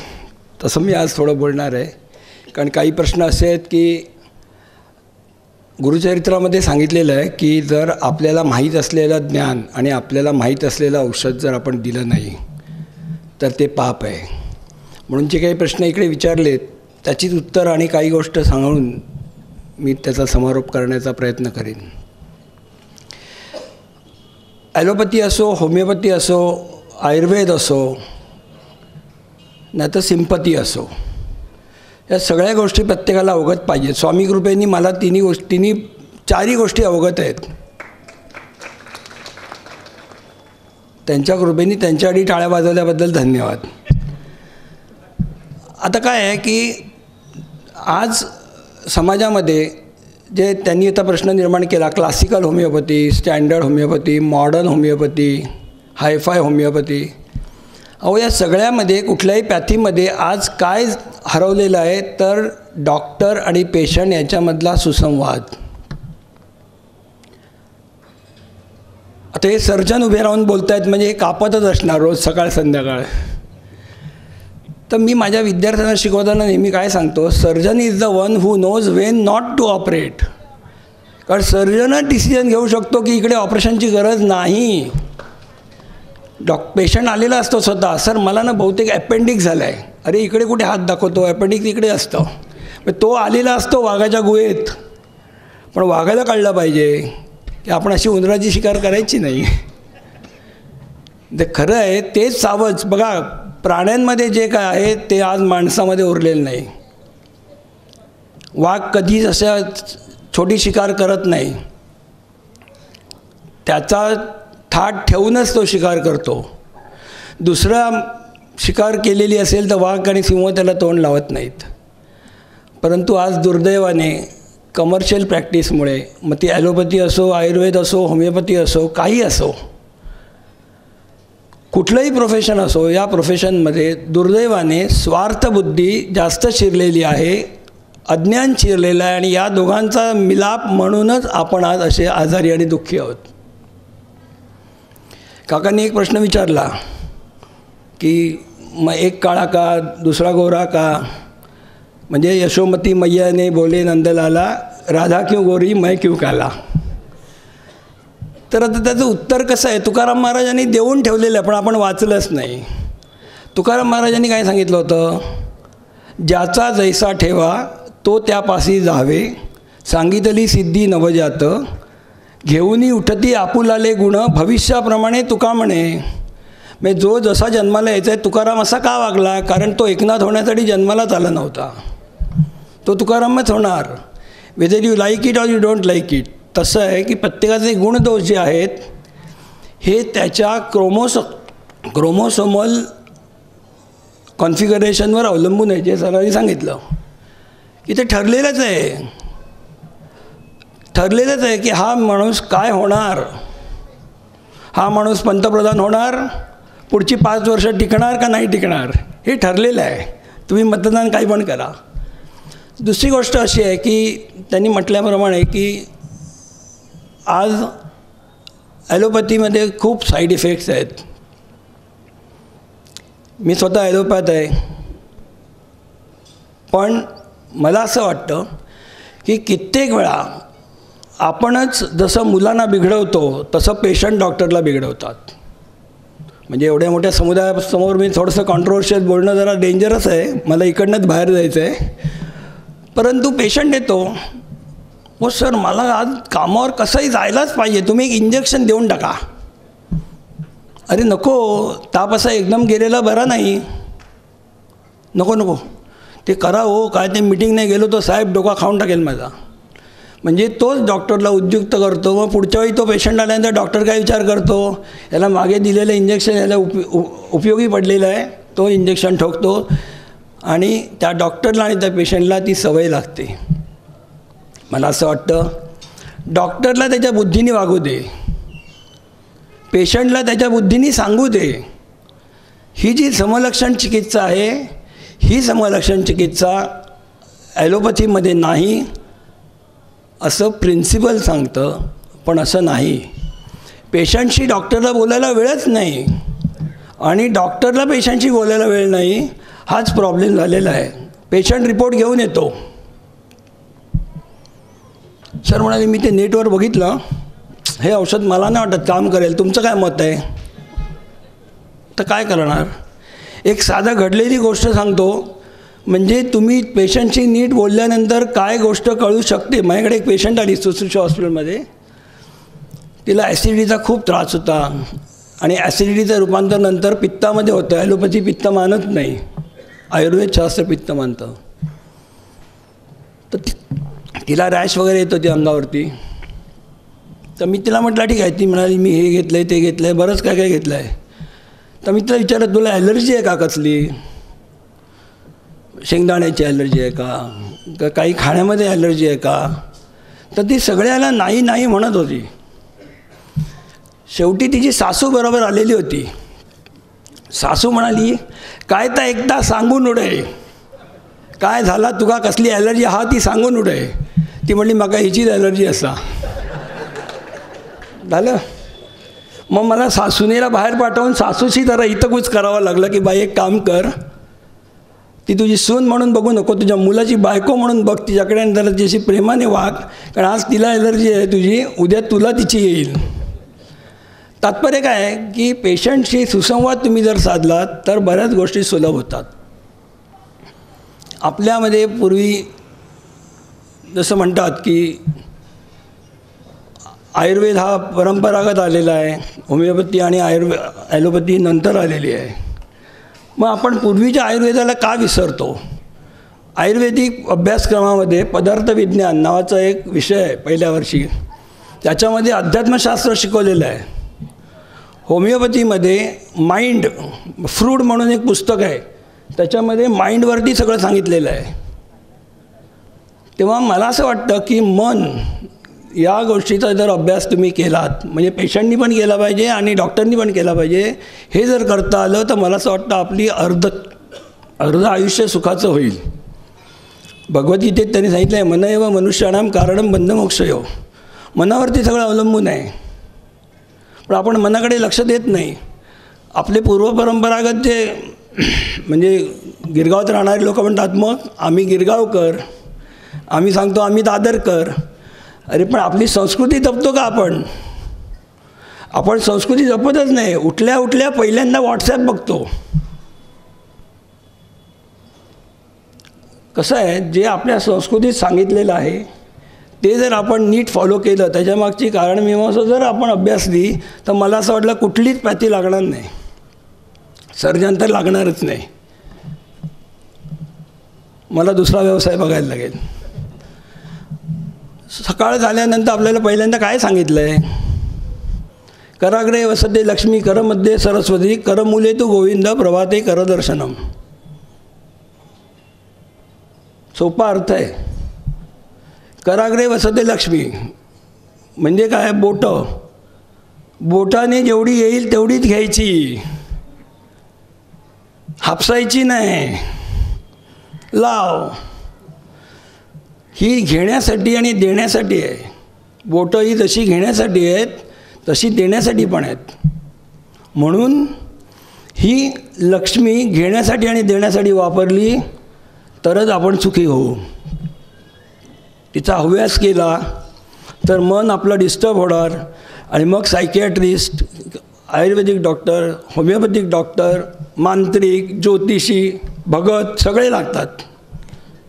ती काय गरज आहे?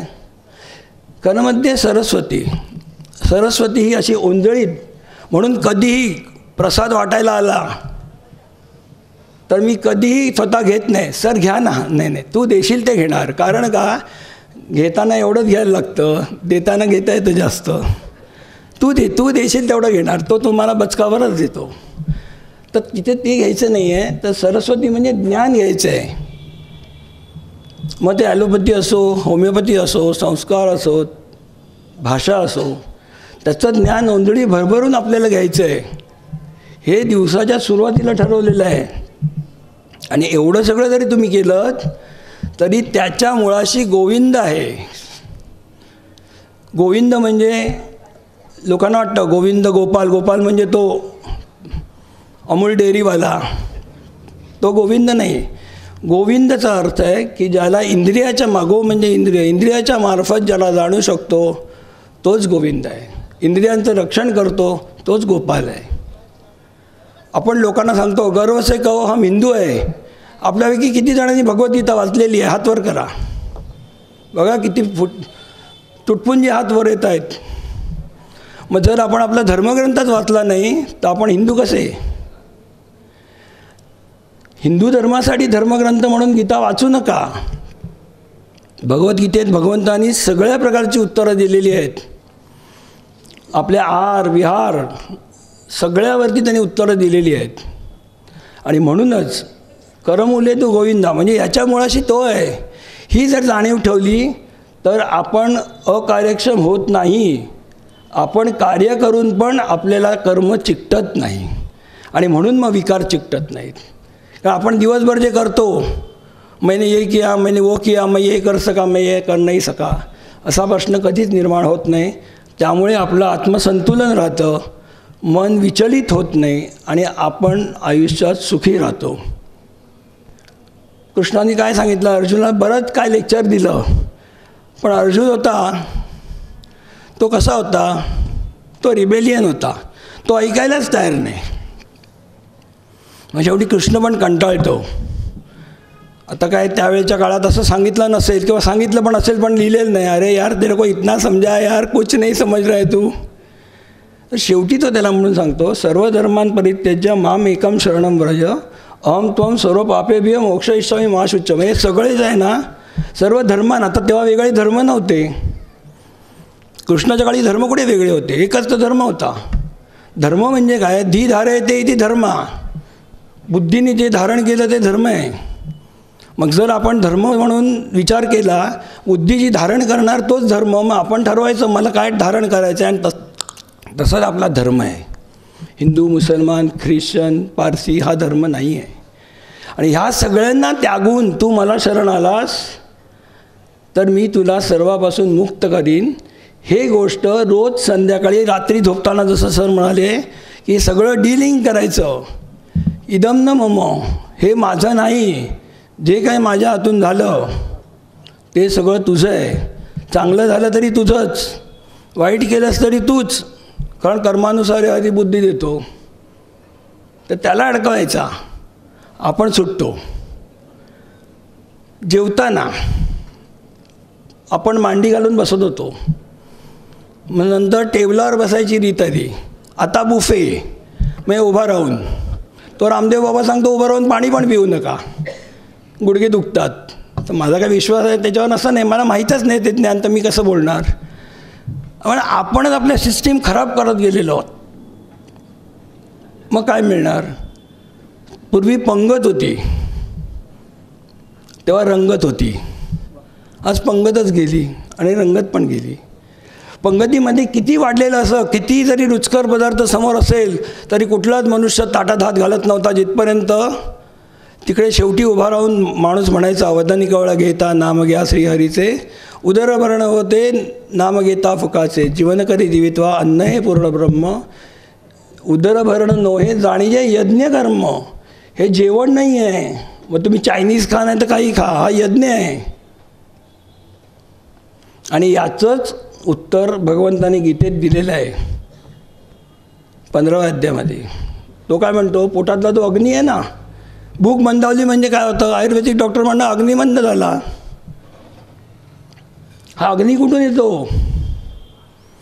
अहम वैश्वानरो भूत्वा प्राणिनाम देहमाश्रिता प्राणपान समायुक्तम पचामी अन्यम चतुर्विधम. त्यांनी इतकं डिटेलमध्ये त्या श्लोकात सांगितलं आहे की मीच वैश्वानर आहे आतमधला, प्राणीमात्रांच्या आतला, आणि मीच ते 4 प्रकारचं अन्न पचवतो. 4 प्रकारचं अन्न कुठलं, चायनीज, इटालियन, महाराष्ट्रीयन आणि गुजराती उंदियू नाही. तुम्ही कुठलाही पदार्थ घ्या जगातला, खाद्य, पेय, चोष्य आणि लेय, हे 4 प्रकार आहेत. जे चावून खातो ते खाद्य, जे पितो ते पेय, चोष्य म्हणजे चोखून खातो, पेप्सिकोला चोष्य, आणि लेय मध चाटून खातो. हे 4ही मी कुठलंही अन्न घ्या तुम्ही, हे 4च प्रकारात मोडणार. हे 4ही प्रकार मी तुमचे पचवतो. मग माझं मत आहे, करून बघा. जेवणाच्या आधी एक तर वदनी कवळं घेता म्हणा, नाहीतर हा श्लोक म्हणा. नाही तुमची जर जीवनशैली सुधारली, नाही तुमचं अन्न पचलं, नाही तुम्ही निरोगी झालात, तर परत येणार गिरगावात आणि माफी मागणार. आपण हे करतच नाही. अहो, मुलाची मुंदत ताजमध्ये केली, काय चाटायची आहे. मुलगा करत नाही संध्या, कारण बापच करत नाही. बायकोचं नाव संध्या ठेवलं, पुरलं. मग काय, ओ संध्या करायला नको, सूर्यवंदना नको. जिकडून तेज निर्माण झालं त्यालाच जर सलाम नाही मारला, बॉसला सलाम मारतोस, आडनाव तेजा, अरे पण तेज त्यालाच सलाम नाही मारत तू, जर संध्याच केली नाहीस तर काय होणार. जो माणूस नियमित संध्या करेल, जो माणूस सूर्योपासना करेल, जो मनुष्य गायत्री मंत्र जपेल, त्या माणसाचं जीवन हे कधीही दुःखी होऊ शकणारच नाही, असं सांगितलेलंच आहे. मी नवीन काही सांगत नाही, मी फक्त कॉपी पेस्ट केलेलं आहे. कारण आपल्याला या गोष्टीची विसर पडलेली आहे, कळलं की नाही. मी फक्त एवढंच काम केलं आहे. बायको कधी कधी आपल्याला सांगते बघा, अहो ते बँकेतनं आल्यानंतर 500चं बंडल ठेवलं होतं, आठवतं का तुम्हाला, अय्या हो काय, हां त्या ड्रॉवरमध्ये आहे. हो, आपल्याला आनंद होतो. तेच काम बायकोचं मी केलेलं आहे. जे काय आपल्याकडे तुमचंच आणलेलं होतं तेच मी तुम्हाला परत सांगतो आहे. बाकी नवीन मी तुम्हाला काहीही सांगितलेलं नाही. आणि हे माझं नाही, हे सर्व भगवंताचं आहे. आपल्या हिंदू संस्कृतीमधनं आपल्याला हे देत आलेले आहेत. आणि हे जर आपण केलं तर मला असं वाटत नाही की आपली जी पद्धत होती. आणखीन एक गोष्ट, आपण बाहेर पडताना आईवडिलांच्या पाया पडायचो. त्याचं कारण काय, वाकलं की आपली कंबर नीट आहे की नाही पण कळते, पोट आत जातं. आणि तिसरी गोष्ट, आईवडिलांना डायबिटीज असेल तर पायाला जखम झाली की नाही पण कळणार. हे काय बाबा, सांगितलंच नाही माका तुम्ही, एवढी झाली जखम. अरे मग तुझ्याच घरात राहतात ना, रादर हात त्यांच्या घरात राहत असतो. ते बघितलंच नाही ना, वडिलांचा पाय सुजलेला, ह्याला वेळच कुठे आहे. 9:15 शेअर मार्केट चालू होतं. मनी कंट्रोल मेला, मनी कंट्रोल झाला की आपला कंट्रोल गेला. तात्पर्य सारांश, सरांनी अतिशय उत्तम लेक्चर दिलं. त्याच्यामध्ये त्यांनी जे सांगितलं सार, की तुम्ही तुमची आहार विहार विचार हे जर आपण बदललं, जे आपण घेऊन आलेलो आहोत ते आपण बदलू शकत नाही, परंतु ते मॉडिफाय करू शकतो. थंडी कमी करू शकतो का आपण? नाही. स्वेटर घालू शकतो. पाऊस बंद करू शकतो का? नाही. छत्री घेऊ शकतो. तसंच आहे. त्यांनी तेच सांगितलं की आपण जे घेऊन आलो आहोत जेनेटिकली ते बदलणं आपल्या हातात नाही आहे, परंतु जर आपण त्याचा विचार केला. म्हणून मी नेहमीच माझ्या मुलालाही सांगितलं आहे आणि माझ्या विद्यार्थ्यांना मी सांगत आलो की 2च गोष्टी आयुष्यात करा. मला काय येतं पेक्षा मला काय येत नाही हे जाणून घ्या. आणि मी काय करणार पेक्षा मी आयुष्यात काय करणार नाहीच हे ठरवा, तरच आयुष्य सुखी होईल. असे मी 500 शब्द बोलून 2 शब्द म्हणणार नाही, माझं भाषण संपवतो. आणि मला बोलण्याची संधी दिली, ऐकण्याची संधी दिली आणि आपणा सर्वांना भेटण्याची संधी दिली, याबद्दल मी आभारी आहे.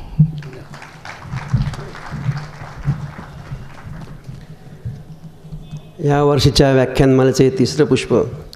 प्रत्येक गोष्टीला एक योग घ्यावा लागतो. आज या ठिकाणी व्यासपीठावरती गेल्या कित्येक वर्षानंतर अशी त्रिमूर्ती बसलेली आहे. हे सगळे दत्त उपासक आहेत. ज्यावर जाणलं असेल ही त्रिमूर्ती आहे. ब्रह्मा विष्णू महेश असं म्हणायला हरकत नाही. आणि तिन्ही डॉक्टरी क्षेत्रातले आहेत. वेगवेगळ्या हा आपल्या काय म्हणतो तो आपल्या प्रारब्धाचा योग आहे. आपलं प्रारब्ध पण चांगलं आहे की अशा ठिकाणी आज आपल्याला सगळं ऐकायला मिळालं. अतिशय उत्कृष्ट व्याख्यान, आपल्या काही शंकांचं निरसन आणि त्यानंतर झालेला अतिशय उत्तम समारोप. आपण सर्वांनी हे विचार घेऊन घरी जायचं आहे. करिअरच्या मागे न लागता, कारण करिअर हा नवा शब्द हल्ली गेल्या काही 5-10 वर्षामध्ये चालू झालेला आहे. मी ऐकतो करिअर नक्की काय कळत नाही, कारण मुळात आपला लाईफचा स्पॅन किती आहे आपल्याला माहीत नाही. पुढच्या क्षणाची शाश्वती नाही. असं असतानासुद्धा आपण सगळीकडे धावत असतो, उठसूट धावत असतो. ट्रेनमध्ये ह्याला त्याला प्रचंड गर्दी, धकाधकी आणि ह्याच्यामुळे सगळं गोंधळ होतो असं सर्व डॉक्टर सांगत असतात. त्यामुळे आपल्याकडे बघायला आणि म्हटल्याप्रमाणे स्वतःकडे बघायला अजिबात वेळ नाही. प्रचंड सकाळी उठायचं, धावायचं, गाडीचं टायमिंग कितीची गाडी 8-20-20ची लोकल अमुक तमुक ढमुक ह्याच्यातच सगळं आयुष्य संपून जात आहे. काही समजायला मार्गाने महिन्या शेवटी जात. आता बँकाही बंद होत चालल्या, ती भासती आहे पटकन. ती एक टेन्शन असतं की माझा पगार जमा झाला आहे पण सकाळी बँक जागेवर असेल की नाही, ही पण एक जास्ती नाही. अशा तऱ्हेने आपण जीवन सगळं धक्काधक्की झालेलं आहे. पण अशा जीवनामध्ये कसं वागितलं पाहिजे, काय आहारविहार घेतला पाहिजे, जो मिळतो तोच घ्यायला लागणार आहे विकत, कारण तो किती शुद्ध आहे किंवा अशुद्ध हे आपल्या हातात नाही म्हणे म्हटलं जसं. तर अशा तऱ्हेने याचे अतिशय सुंदर विचार आपण घेऊन जायचे आहेत. त्याप्रमाणे आपल्यामध्ये बदल घडवायचा आपण स्वतः प्रयत्न करायचा आहे, जेणेकरून आपलं आयुष्य जे काय आहे ते सुसज्ज होईल. आपण या ठिकाणी आज थांबणार आहोत. आपल्या सर्वांच्या वतीने आणि आमच्या टोपीला ज्ञान मंडळाच्या वतीने या तिन्ही त्या त्रयमूर्तीचं मी अत्यंत आभारी आहे. त्यांना सर्व धन्यवाद देतो त्यांनी इथे आल्याबद्दल. आणि आजच्या भाषणाचा आपण इथे समारोप करतो. उद्या या ठिकाणी डॉक्टर विमुक्त अमित राजे यांचं समर्थ रामदास आणि आधुनिक व्यवस्थापन या विषयाचे व्याख्यान आहे. आपल्या सर्वांची उपस्थिती प्रार्थनीय आहे. जय हिंद, जय महाराष्ट्र.